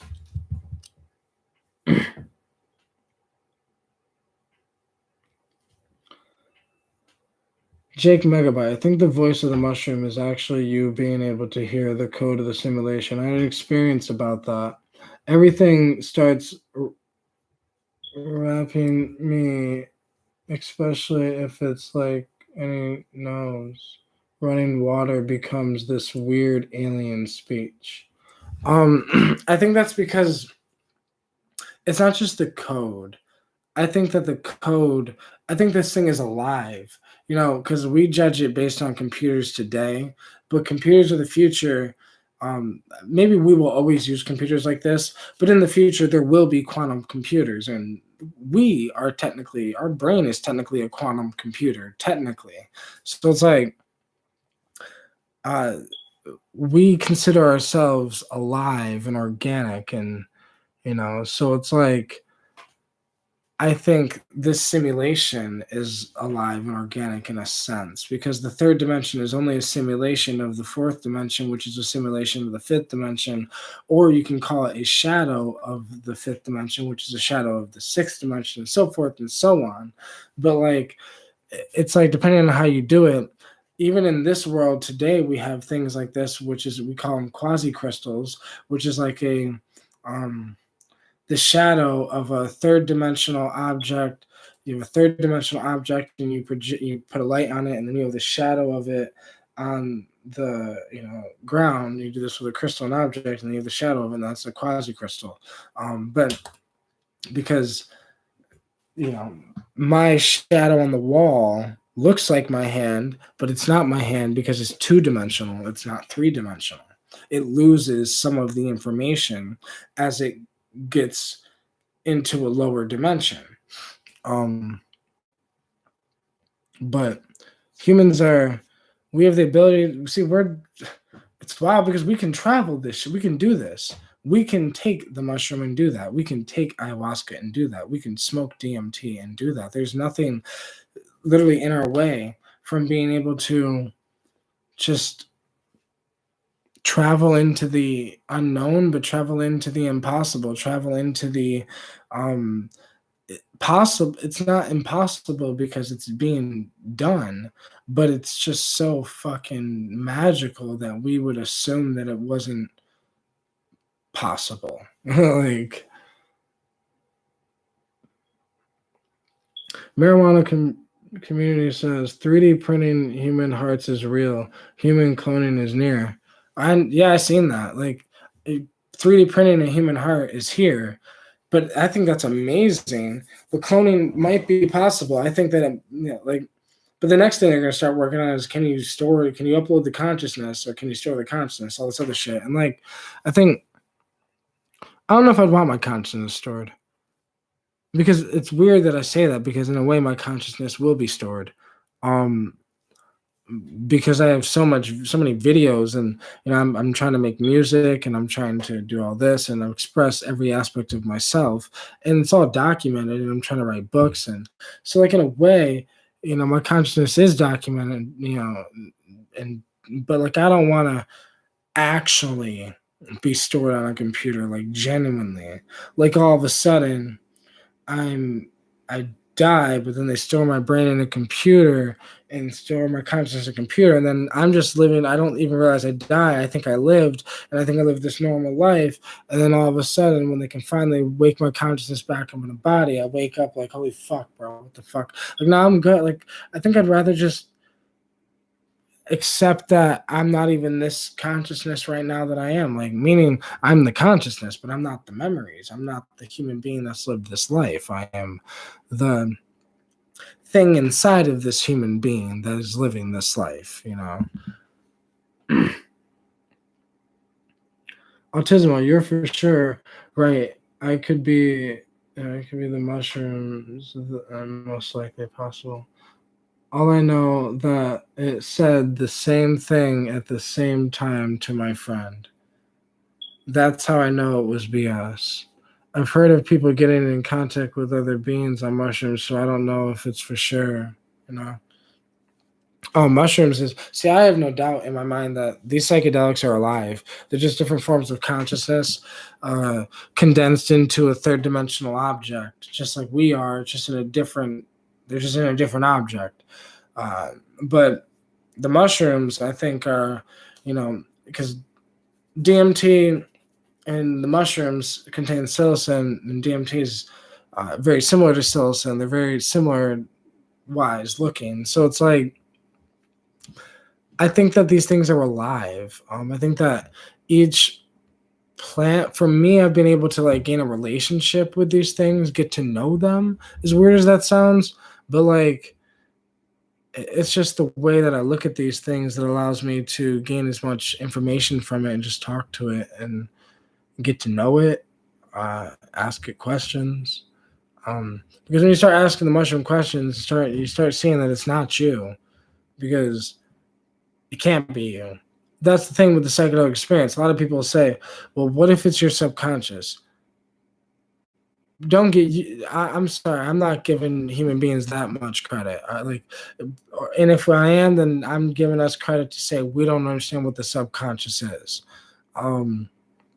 because we're not that good. We're not that artistical. We're not that smart. I mean, all the art in the fucking world that's ever been created in human history gets blown out the water in a 5-minute DMT trip. So there's no comparison. It's like everything that's possible in that's humanly possible, but also not humanly possible. Just it's everything that's just everything, you know.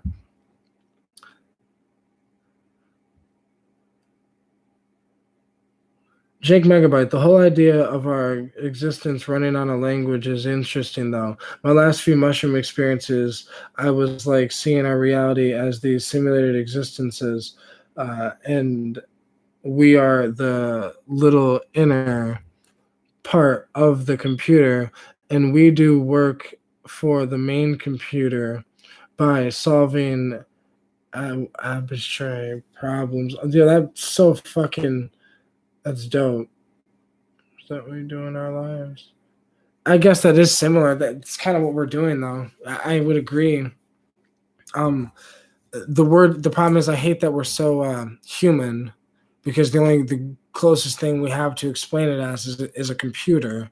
But that's close. But it's not really a good word. But it's the closest thing we have, because it's more like a consciousness. The consciousness is like a computer, because a computer is trying to replicate the human brain in a way. It's trying to replicate the way we think and process information, basic through electrical signals and neurons firing back and forth. And the computer does a similar thing. And right now we're just a part of this higher thing that's going on. And it's up to us to try to figure certain things out to help the higher thing that's going on. Jake Megabyte. Parts of the computer, and wait, yeah. Like how in Bitcoin you mine for the coins by having computers solve arbitrary equations. We are like the Bitcoin miners, where each individual life is a simulated reality just to solve riddles. The more problems we solve through our consciousness, the more coins we get. That's fucking dope, bro. I love the way you said that. That's on point. Yeah. That's exactly what's going on in a way. And see, that's the thing. The answers to the universe, we all have them. We just all have a small piece of it. So like I hear humans say all the time, we'll never understand the universe. Humans will never get to a point where they will understand anything. It's just not in our nature. We'll never get it. You know, it's okay to not know. You know, we'll never know. And it's like, no, that's not true. I feel like, in my personal opinion, I think we already know. I think all the information to what the universe actually is already right here. I just think that it's so scattered, it's so separated, it's so quiet. Some of it's secret, some of it's held by secret societies, some of it's still held in the psychedelic molecules, some of it's held in some shaman's head in the Amazon rainforest, some of it's held in some homeless guy's head on the street in New York City. Like, I just think it's so separated. Some of it's even in religion, some of it's even in this and that, but nobody has the full truth. Everybody together would have the full truth if we can get our shit together. But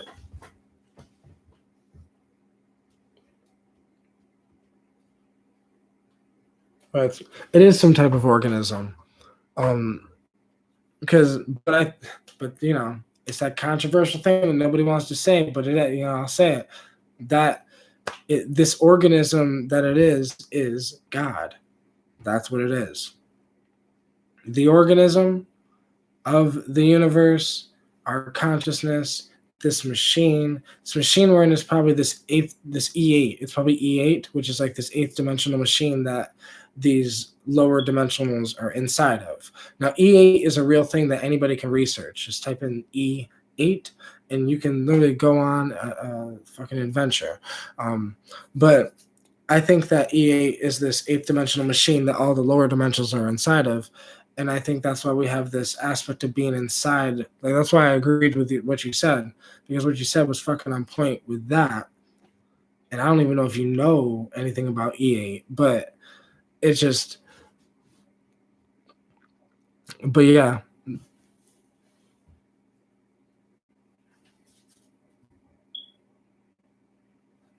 Little Snipes, what's going on?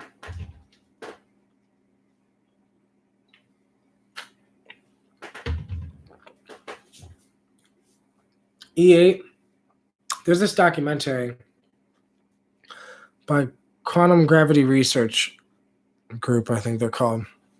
They have a YouTube channel. They explain E8 pretty fucking a lot better than I do, because they're actually quantum physicists and actually quantum mechanics and actually know their shit like that. But E8 is the newest discovery in quantum mechanics, the newest discovery and I think one of the biggest discoveries in human history, in my personal opinion.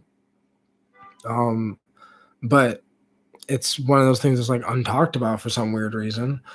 As big of a discovery as it is.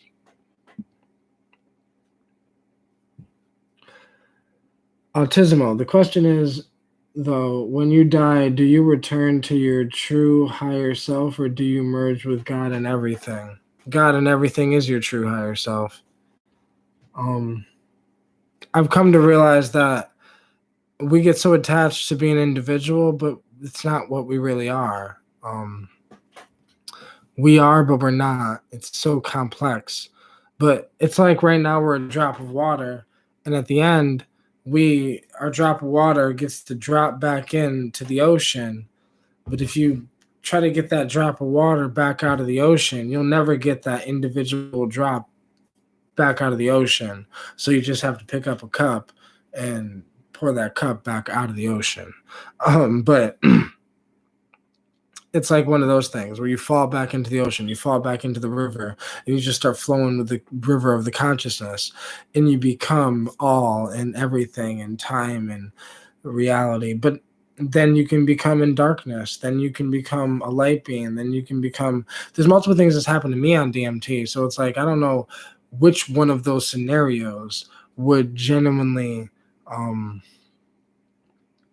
manifest, right, if I died.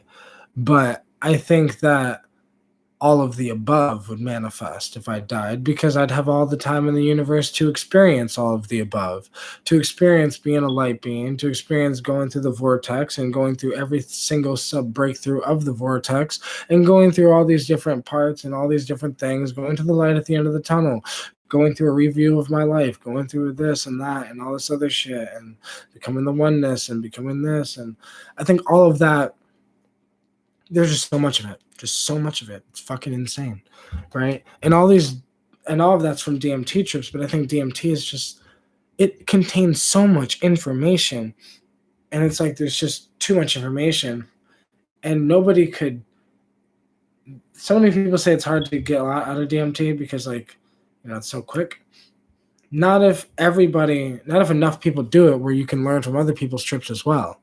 Learn from someone else's trips, so then you can have your own trips, and then you can put your input on it, and then that person that you learn from, they can learn from you, and vice versa. We're all just learning from each other in our psychedelic experiences, and we're all just trying to, you know, you got a piece to the puzzle, I got a piece to the puzzle. Let's put our puzzle piece together and see a slightly bigger picture than we had before. But Little Snipe said, I'm fucking baked and I'm on probation. Fuck yes. And said, this nigga high as fuck. Yes, I am high as fuck. David Robert, hi. Hi. And yes, I am high.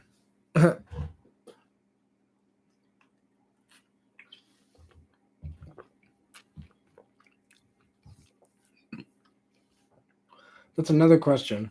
Autismo says, if the universe is infinite, will at one point time will you incarnate into literally everything, or will you just keep returning to Earth infinitely? Now, what's interesting, you said that. I've even thought this theory where it's like, so when we die, we forget that there's other alien species in the third dimension. So right now, this is the third dimension. But if I take a spaceship right now and go to another star and find aliens on a planet near that star, I'm still in the third dimension.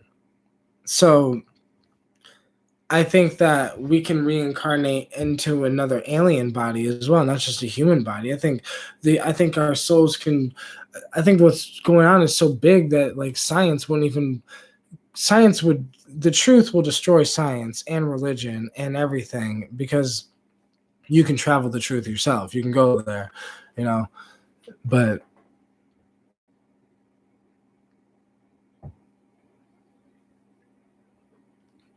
I do think that if you don't get it right, though, you might have to come back to where you were before. Like, and whatever get it right means, I don't know what it means, but because for me, get it right is if I stayed that wannabe gangster, that wannabe thug that I used to be 6 years ago, I would be like this hard, thuggish type of person right now. And I would have been more that as time went on. And by the time I died, I would have been nowhere near who the fuck I actually was supposed to be. So then I think maybe I would have to get reborn and restart from a baby and start from scratch. Because I think we're supposed to we're obviously here for a reason. And I think, there's that one saying that says there's, the two most important days of your life are the day you were born and the day you figure out why you were born. But that's real. Little Snipes, hit a joint, my nigga. I'm about to pack the bong. Actually, there's still weed in there. I'm about to put a little more shatter in the bong. Let me put a little more shatter in the bong.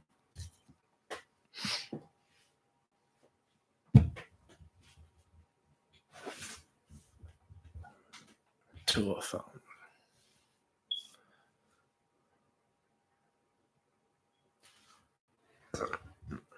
Word. That's dope, though, bro.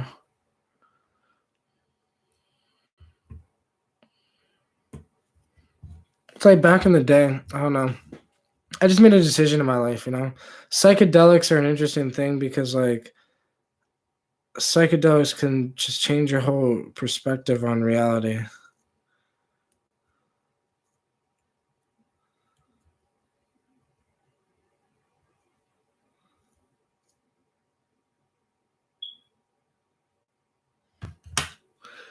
Put some more shatter in there.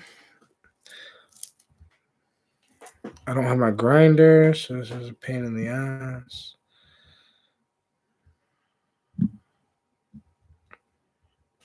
Hope everybody packing their bongs, bowls, getting their blunts ready.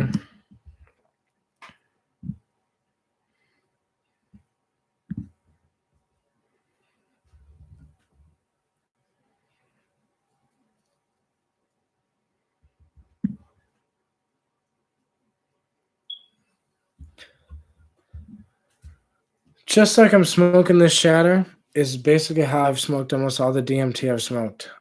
Nowhere I don't pack the bong as much with much weed because I want to be able to take it in one or two hits.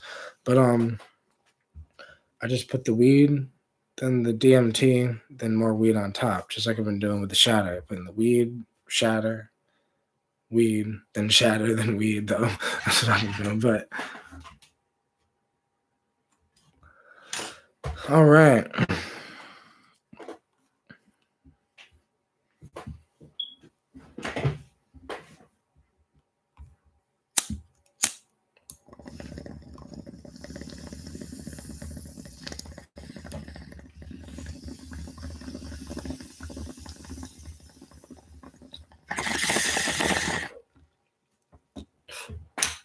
The shatter's what's been getting me high as fuck on these live streams.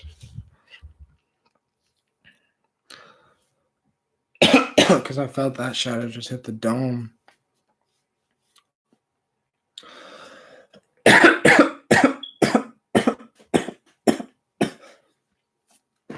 This is a dope bong. It's just, I don't like it because it's silicone.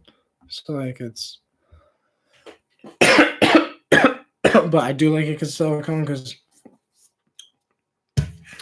I always break my glass bongs. I've had so many glass bongs over the years, beautiful ones, but they've all broken, every last one. So,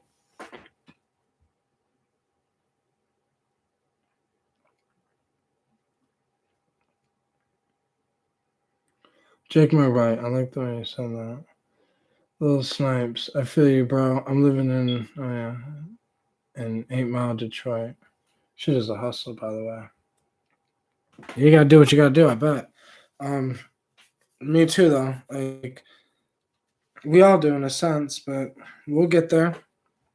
I think that the fact that information is flowing better, humans can connect better, things like that. David Roberts. So what did you do back in the day? Did you kill?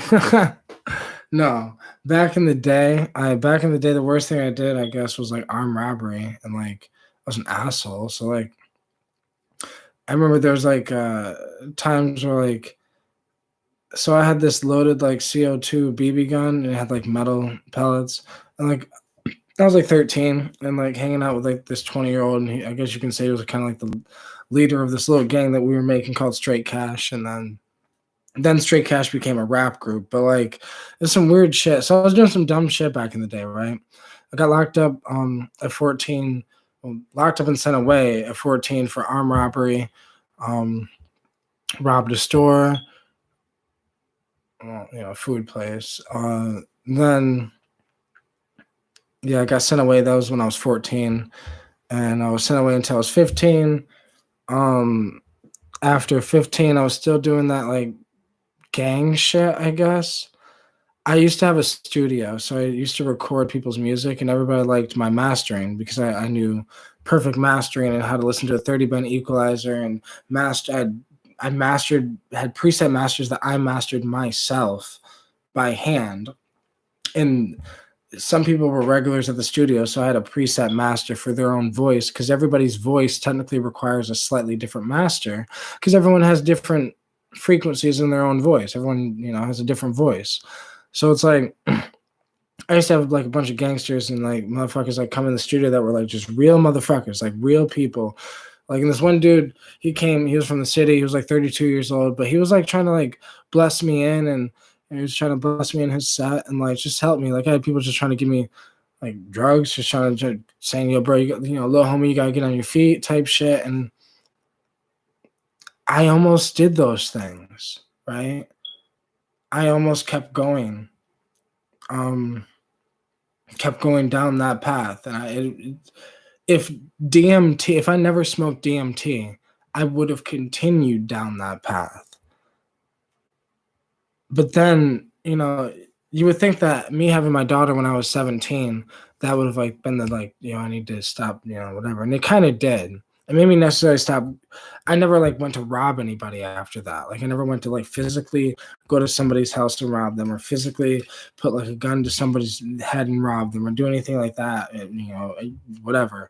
But there's just still me trying to do dumb shit. Maybe I can sell drugs, or maybe I can be this hard ass motherfucker that has this, whatever. And I was just all about the ego and being hard, and and it's so weird thinking about it, because you can hear it in my voice in old videos. And then after smoking DMT, I started analyzing myself. I started analyzing, who do I want to be? What type of what type of father does my daughter need in her life? I started thinking about just so much different fucking shit that made me think like, who the fuck am I? Like, why do I even talk like this? Why do I walk like this? Why did I start doing this? It started asking me not just who am I, but why am I? Why am I the way I am? Why do I think the way I think? Why do I like the type of music I like? Why do I just the whys that started when I started figuring out the questions to some of these when I started figuring out the answers to some of these questions, it just it changed my reality. It changed my life. And now I'm like, you know, here, so fucking high that it's fucking outrageous. And yeah.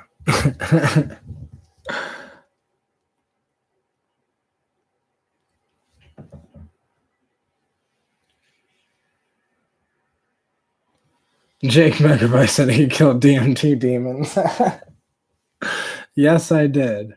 No, I think you can keep the DMT. Like, if you ever have any negative energy on DMT and DMT space, as weird as this fucking sounds, all you have to do is in your head say, I love you, I love you, I love you. Or just repeat in your head, love, love, love. Like, you can create this love energy. You can create this bubble around you that protects you in the spirit world. It's this weird thing that most shamans understand this, but most people don't, and even it's in the Gateway Project. The CIA fucking understood it. But like it's just basically having the ability to create like a force field around yourself in the spirit world to protect you from negative energies. And negative energies don't want to go around light because they can't survive around the brightness because they're too dark for that. But brighten your aura, brighten your soul when it comes to traveling with DMT and psychedelics.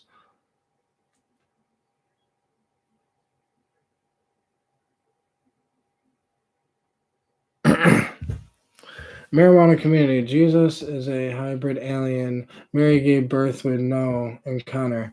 I mean, it's funny you said that. Jesus is a hybrid alien because I've dabbled with the idea that maybe Jesus was an Anunnaki. Because what are the Anunnaki? That word is so spliced, but like so fucked. But like, but at the same time, just an alien species that came down and helped our DNA evolve with a technology probably similar to the CRISPR. So it's nothing. It's no big deal on the scales of the universe, right? When it comes to the abilities and the possibilities of technology, if a species has time to have that technology evolve and grow, but because we're not too far from growing humans in bags, so like, what's to say that there's a lot of shit that could have happened back in the day, and the problem is human beings back then were too we're giving these humans so much goddamn credit, and it's dope, from the Bible to even the humans around that time. But humans were not that smart. We were not that smart. There's a select few that were smart, mainly the rich. But like, for the most part, humans were just not really that intelligent back then.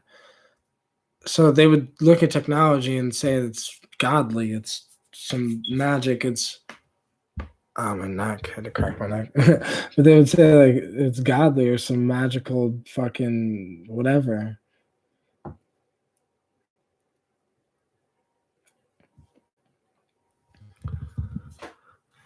Ryzan says in the Bible, it states the eyes of Adam and Eve were opened after they ate of the fruit, and they knew that they were naked.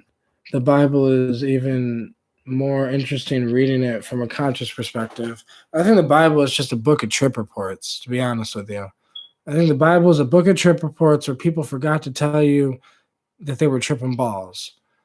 Because obviously there's psychedelic plant visions inside of the Bible,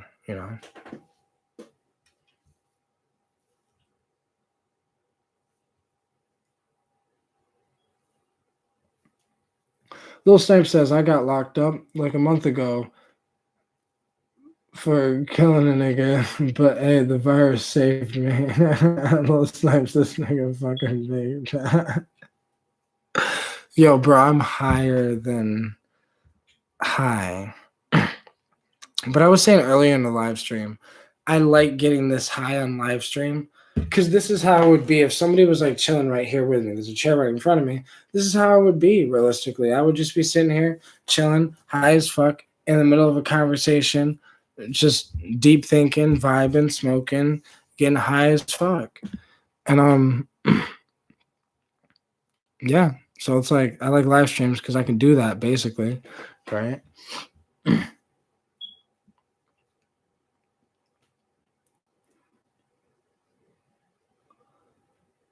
David Roberts, looks like you have a tough when you were young. I know a lot of people like that. I wouldn't say tough. I would say that tough enough to, I'm probably going to write a book about it, but like not tough enough to damage me, really. It wasn't really that bad. I've heard so many stories that are way worse than mine. But like, 5 chapters into a book called My Path, My Journey, and like in the beginning, I had to put my past in it and a little bit of my childhood. And reading it back made me realize, okay, well, things were a little rough. They were a little more, maybe a little more rough than I imagined. But what I've realized is my perspective. The one thing that's always been me since I was like 3 years old is my perspective. Really has always been the bright side type shit. I always, like, even when I was 8, it's like. And my dad's not in my life as much as I wanted. At 8, I was like, oh well. I have friends. I got my mom. I got this. Oh well. It didn't really bother me as much. It did, but it just not as much as I could see that it bothered other children that also went without seeing their father as much as they would have liked. It's just certain things just didn't really affect me in the past, and everything just helped me grow to become the man I am today. So I'm glad I went through the bullshit I did in the past.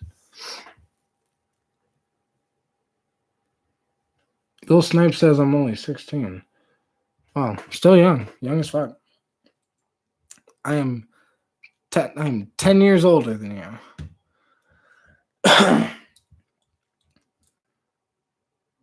But when I was 13, my best friend was 20. So like, I've always been that type of guy where my mind was always, I couldn't hang out with people my age because I was thinking more advanced shit than people my age.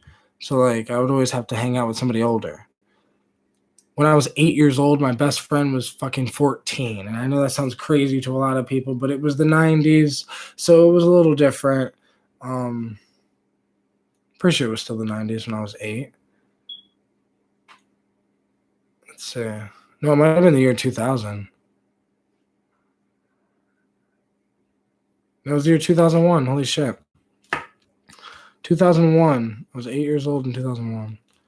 Might have even been 7 because I was born at the end of the year. But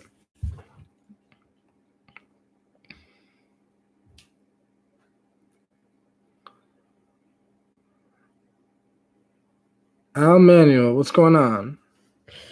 David Roberts, do you feel like something big going to happen this year? I think something big has already happened this year so far. I'd say that we went into 2020. We went into 2020 with a bent. We went into 2020 thinking, yeah, fucking shit's about to be right. It's 2020. Like, yes. Then the virus hits. Then we're like, fuck. Then the quarantine. Then we're like, oh, fuck. And now we're all just sitting here, like, whatever.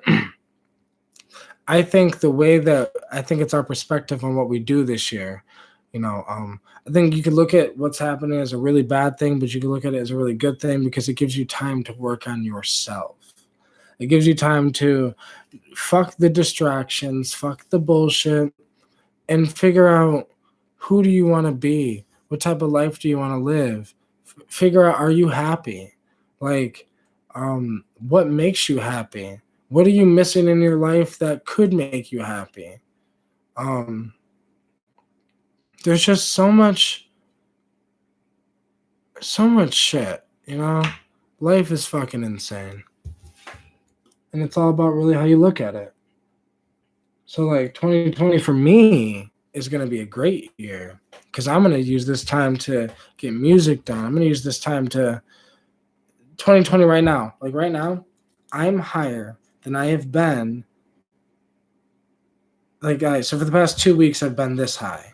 But like before 2 weeks ago, I haven't been this high since like 2 years ago, since a year or two ago.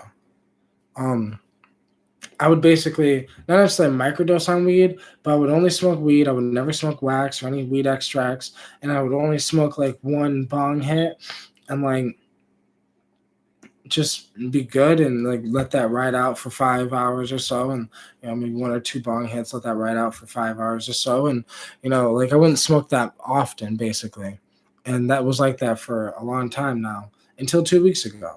But so 2020 is gonna be a good year for me. I have a job now. I have a little more access to do more things. I'm going to be starting by the summer, my goal is to have my business done. By the end of the year, my goal is to have my book done. By this, like, that's my goal. And I guess it's 2020 necessarily isn't going to be my year.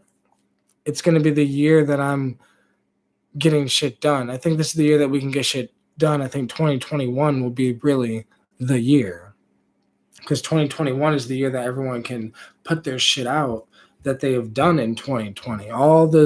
Let's say all the paint, if you're an artist, all the paintings you painted, if you're a musician, all the music you've made, all the songs you've dropped, all the music videos, all the videos, all the, like, if you're a video maker, if you're on Instagram, take this time to use social media. People are in the house. Be on social media, because that's where other people are. So if you want to make a TikTok, right now is the time to do it. Right now is the time to do all that shit. And by 2021, you can have some traction into what you're doing. If you want to write a book, what better time to write a book in a time where you can barely leave your house anyways? So it's like there's just perfect timing, right? Life's interesting.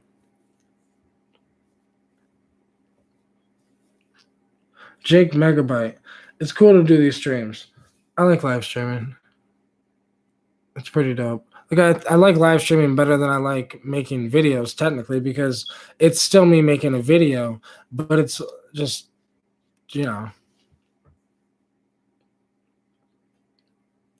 marijuana community. Bill Gates plans to microchip us. I know, I heard.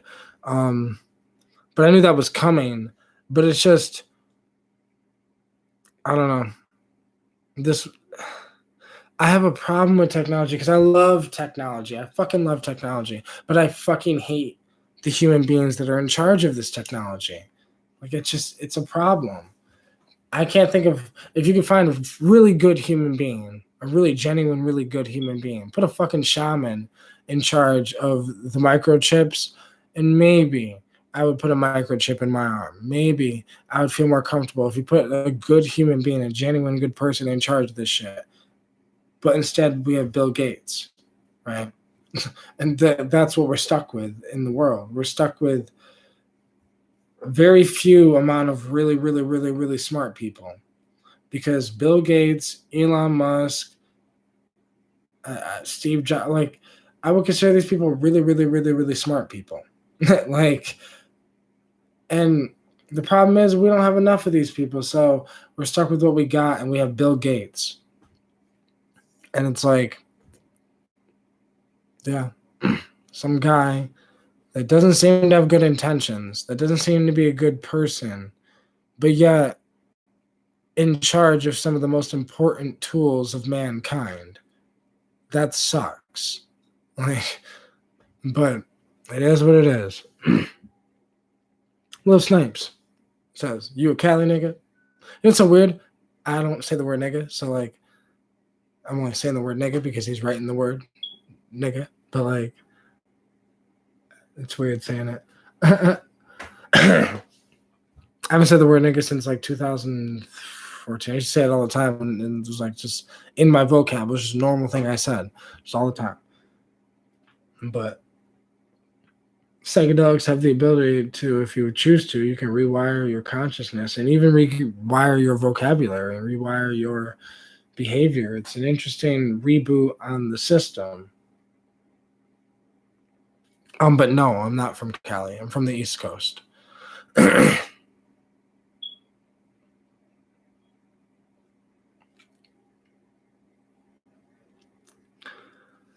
Jake Megabyte 2020. I've invested in some mushrooms, so I'm definitely going to be having some insane experiences that will shape me for the rest of my life.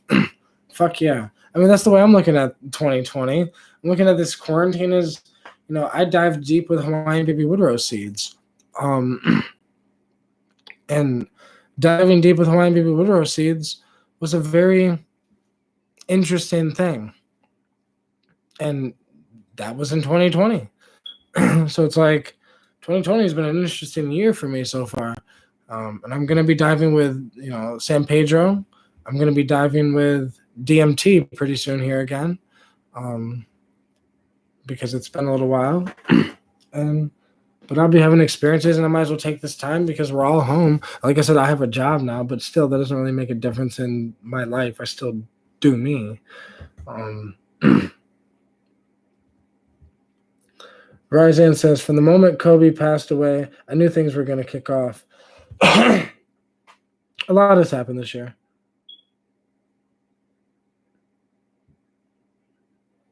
Little Snipes. I knew when Juice WRLD died, my life would go more downhill. Hold up, I'll kill that doctor if they try to microchip me. Hell no. Yeah, they're trying to microchip us and shit, and it's just crazy. But I mean, like I said, these ideas are good theoretical ideas that could help us, technically. I mean, being a cyborg has always sounded cool since I watched Teen Titans as a kid. But the reality of it is a little scarier than cool.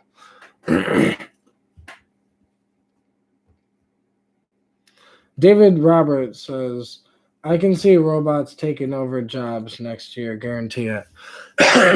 I can too, but I always ask people, why is that a problem? I always because I always say, in my personal opinion, now this is just my personal opinion, but in my personal opinion, I think if a robot can take your job, then it was a job that human beings were never supposed to do in the first place.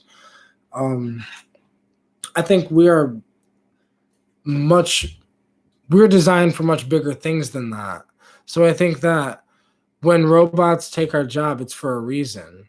The reason is because it's just the way the world's going. It's the evolution of the world. Whether you agree with social media or not, it's here. Whether you agree with computers or not, they're here.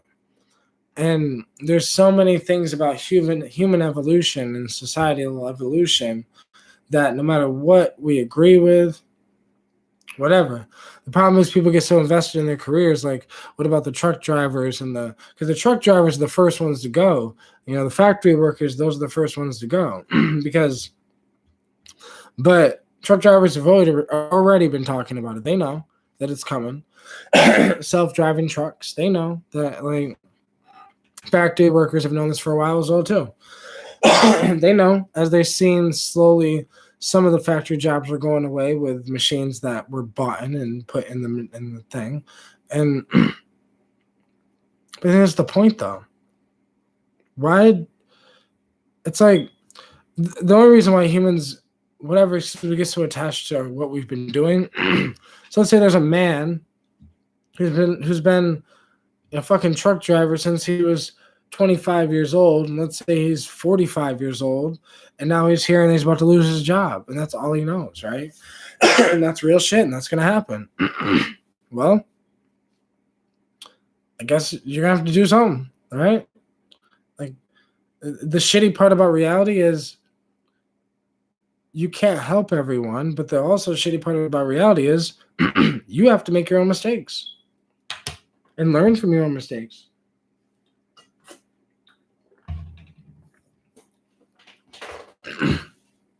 A lot of people take a job because it makes them money. Maybe they had a dream that they were going to do at 24, but they took the safe job at 25 because it was safe. That isn't always the correct way. The safest way is safe, but it doesn't always lead to happy.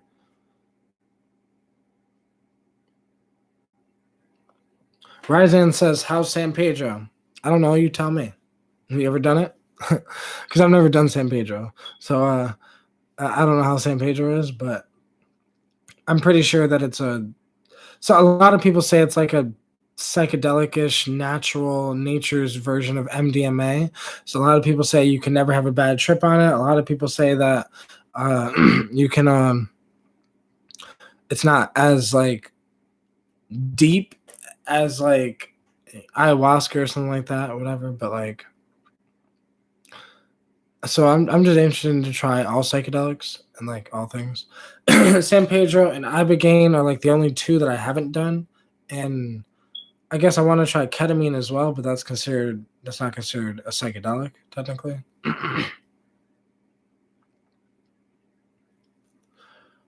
Robots will be the slaves for now until they can think for themselves, and then should they be slaves? Because then that's when the problem comes into human existence is anytime we try to enslave species, we that species will like try to fight back. And we might not look at robots right now as a species because they're not there yet. But in 100 years or 200 years, I think robots will be there. Like I think it'll be hard to decipher. Like I'm pretty sure in looks wise, I'm pretty sure they can look similar. They might even feel similar. Shit, they might even get to the point where you can touch the skin and it's warm. Like we don't know where this shit's going. It's going to this unimaginable fucking state, and let's just hope we are prepared for what the world is becoming.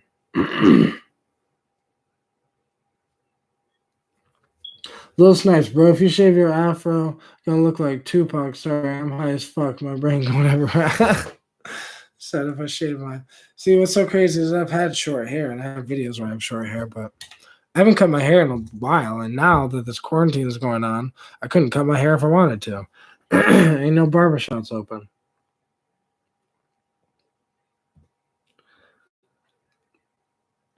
David Robert, well, the people can't work now. A robot will take over. Yes.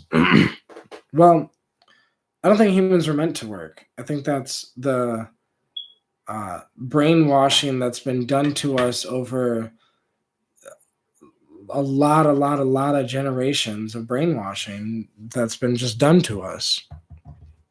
In a sense, I think we're supposed to work, but not work jobs that robots can take. Like, there's many jobs that a robot can't take, and I think that I think people need to find their inner child again, right? Like, because I look at it like this: when I told my daughter this, that's why I tell her to chase her dreams now, while you're young, because you have an advantage that you don't when you're older, because you as a child you have all these dreams and you want to do this and you want to do that and you have these dreams. The older you get, the more those dreams become just dreams, and you start looking at like, oh, this is the real world, and in the real world, I can't do this, and you kind of give up on your dreams and you settle for less. You settle. So many people just settle, and they settled for that job because that job was comfortable. They settled for that position. And a lot of the jobs that you can settle at, like me, I can settle at this job as a store clerk and then eventually become manager. I can settle there's a factory job I got offered that offers more money than the store clerk job that I'm doing, that I might do. Because I prefer factory jobs because it's quiet. But because I prefer factory jobs where I don't have to talk to anybody and I can just do the job, it's a job that you can get settled in. And it's like, oh, I get paid more. Oh, they're giving me, so I'll get like, maybe like 400, 500 hours a week. Oh, I'll be doing good. That's great, and you can get comfortable with that and get caught. And then all of a sudden, robot comes in and then boom, that's taken from you. It can shatter your reality, but that's only because you were living in a false reality the whole entire time. Who you were really meant to be is much bigger than the job you work. We need to be more focused on the imagination, right? Like we need to have a rebirth of the imagination. How do you like? I remember working factory jobs. How do you have time to use the imagination when you're working a fucking factory job? I don't know if it's legal to work 12-hour shifts anymore, but I remember working 12-hour shifts at this fucking factory job. It's like how to like it's so crazy because you can get stuck in that. And I've seen people that were just stuck in that and that were constantly just stuck in this like cycle of like they just go to work. This is their life. That's who they are. That's what they do. They don't even have time for their hobbies. But I think, you know, robots will take all the jobs that they can. And the jobs that they can't take, it is up to the human species to do. And then it's also up to us to figure out what we're supposed to do on this planet. Nobody can do that for you. No amount of money can do that for you. No amount of whatever can do that for you. It's literally up to you to figure out why you were born and fulfill, for lack of a better word, your destiny. But it's just the thing that makes you feel alive. You know, it's not nothing like magical or anything. It's just reality. Is the thing that makes you feel most alive on planet Earth is most likely the thing you're supposed to do. And I highly doubt that fucking job that the robot can take from you is really making you feel genuinely alive. So figure out the thing that really does make you feel alive. That's, what that'll allow you to do.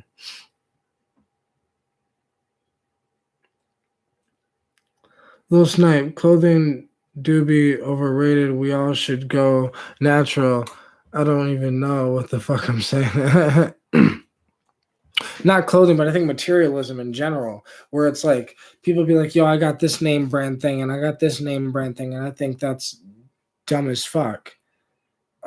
Because if you look at yes, maybe a good pair of Jordans or a good pair of LeBrons maybe last or more last longer than a pair of Walmart shoes, but realistically, they're not really made from many different ingredients. It's not like they're made much differently. There's not much of a difference. There's not gold in it or anything. It's not made out of silver.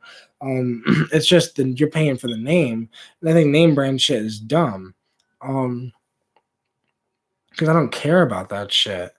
Like I used to though, so it's so funny. I used to care so much about like I used to be like, yo, I had all my Ed Hardys and I had all like I would always wear Ed Hardy cologne and I would always like rock this and rock that and I would always like care about the way I looked and I would always do this and I would always make sure I had either a dope edge up or a dope this or shoes are on point, $140 shoes. Like I was always like that. But this is like that materialism mindset that I had before. And after psychedelics, it's like I laughed at the materialism. That's what made me get the fuck away from it. Is laughing at the materialism and laughing and being like, look at, I was talking about me, but I'm like, look at myself. Look at you. You look so stupid. Think you something because you got some name on your shoes because you got this logo. It kind of showed me how human beings are so dumb jumping around and just how we're just so we put so much meaning to logos. We put so much meaning to businesses. It's hilarious that the most meaningful things in a lot of people's minds is what business they're representing, not realizing that you're giving free promotion, not realizing that you're just a cog in a machine because the business is manipulating you to think that that logo means something. It's literally just there's some most likely, this is a stereotype, but the stereotype is some rich white guy, right? But realistically, there can be some rich black guy. It can be some rich Spanish guy. But regardless, some rich guy owns a business, makes a logo, puts it on his clothes, and sells it for rich guy buys the same shit from the same Chinese vendor that Walmart buys their shit from.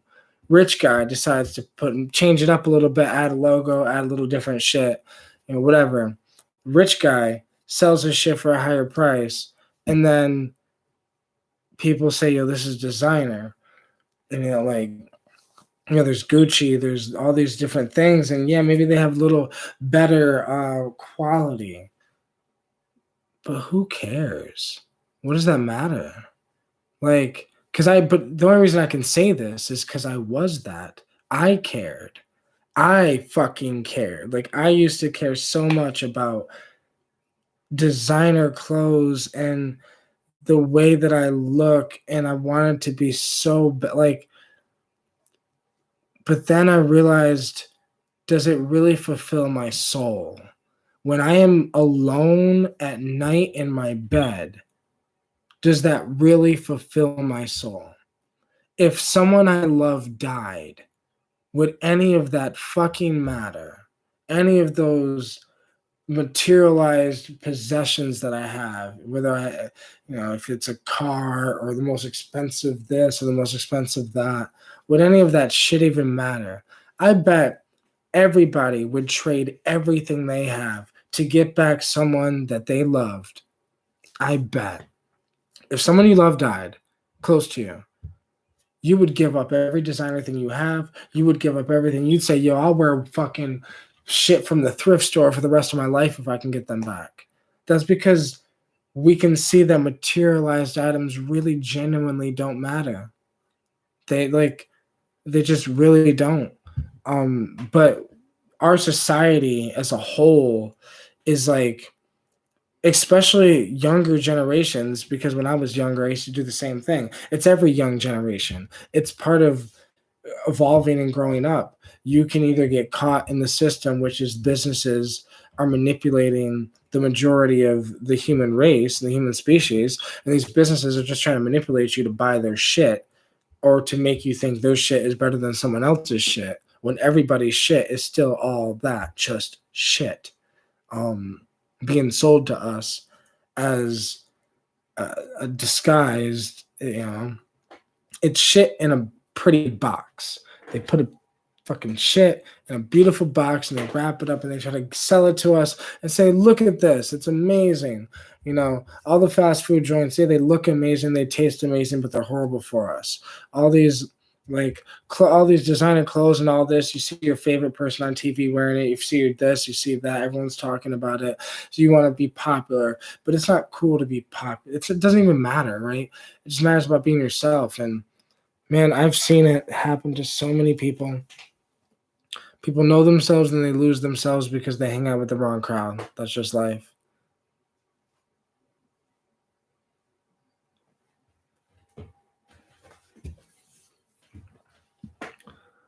Dirty Dan, what's going on?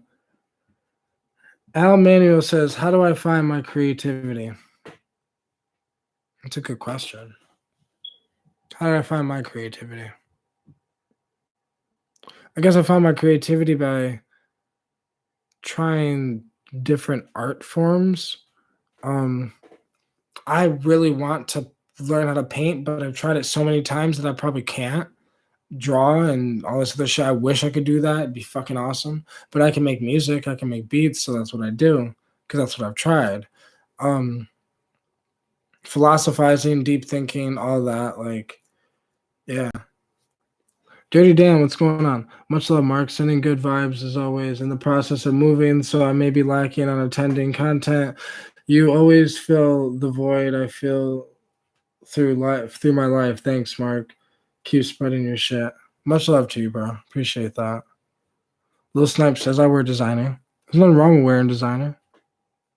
It's just designer is, cotton is cotton. Polyester is polyester. Marijuana community creates money. I guess money is just a byproduct of when you're doing what you love to do. It's just kind of like a byproduct of, yeah.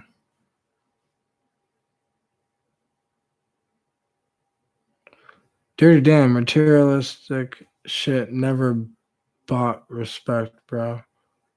Respect, right though. You can't buy respect. Yeah, you can't buy character. You can't buy I don't know. You're right. You damn sure can't buy happiness.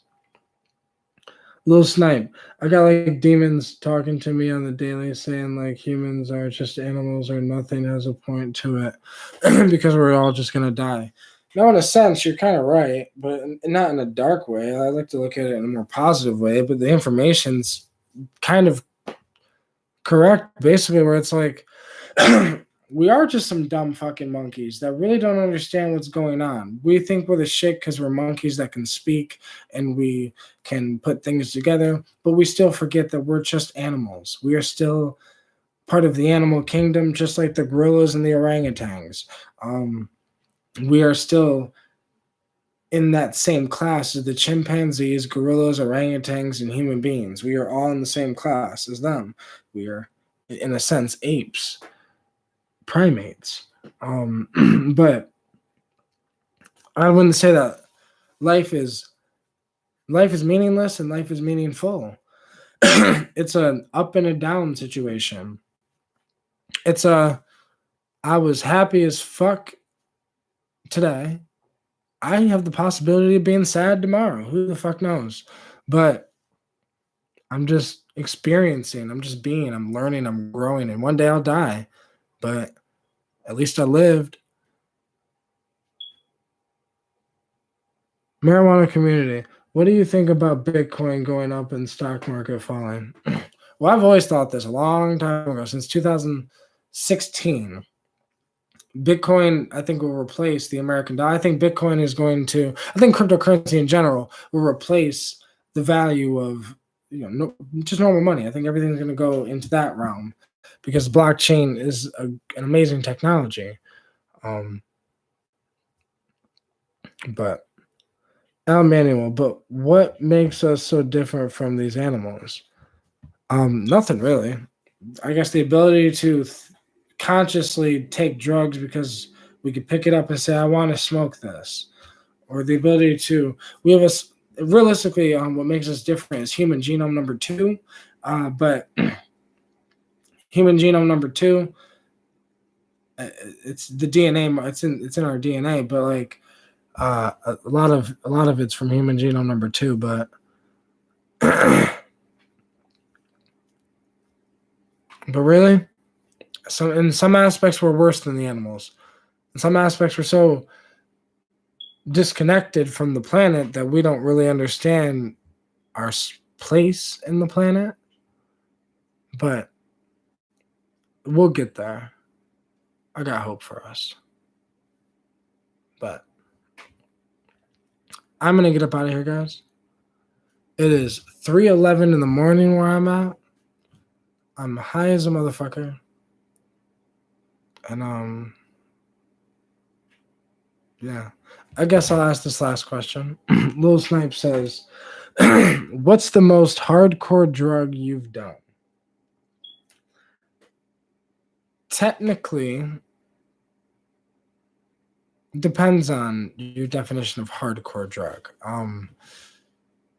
If you consider pills hardcore drugs, I would say it'd be like pills, like whatever. But the hardest drug I've technically done is MDMA, which is real Molly. And then I've also done fake Molly, which is methadone.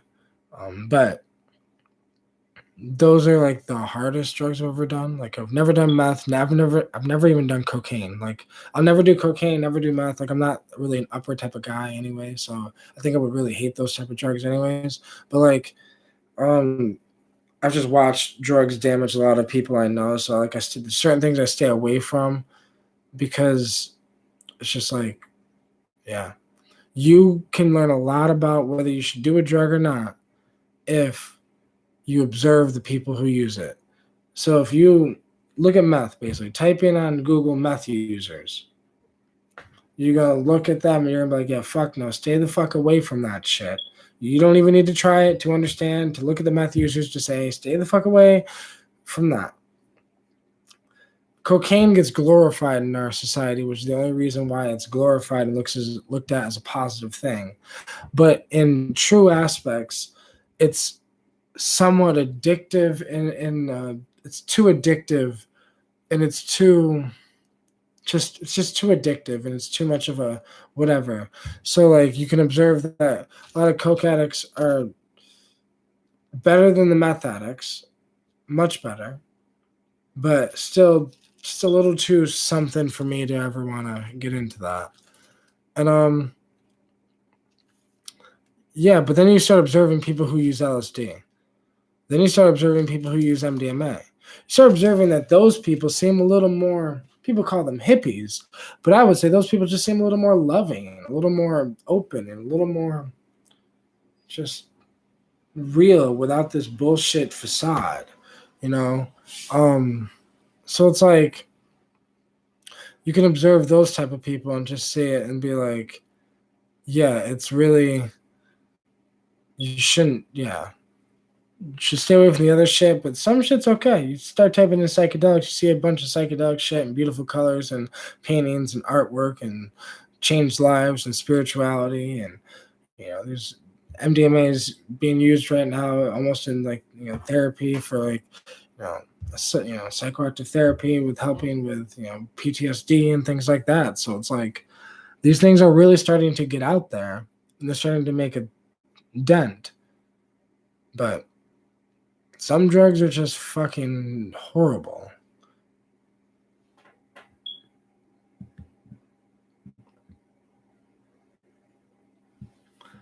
Dirty Dan says, I just did MDMA the other day. If you seen my Instagram story, Mark. It's dope, though. Yeah. I haven't really been on Instagram in a while. Like I guess I've been on Instagram, but not really. When I'm on social media, it's weird. I like usually just post a video or something, then I'm immediately off. Like I don't really like all my notifications are turned off for everything on my phone. So I don't ever hear a notification ever. And I keep it like that so I don't ruin my consciousness. Like, because if I'm ever in the moment where I'm trying to like, if I'm making a video, if I'm ever in the moment where I'm like thinking of an idea or writing a book or doing something, if I heard a ding over there right now, it would totally just wing out what I'm even talking about right now. So I always silence the phone. Dirty Dan, I'm scared of meth, the name itself, right though? But yeah. But y'all have been fucking awesome. But I'm gonna get out of here. And I appreciate you guys being here. And I will see you guys next time. Much love, everybody.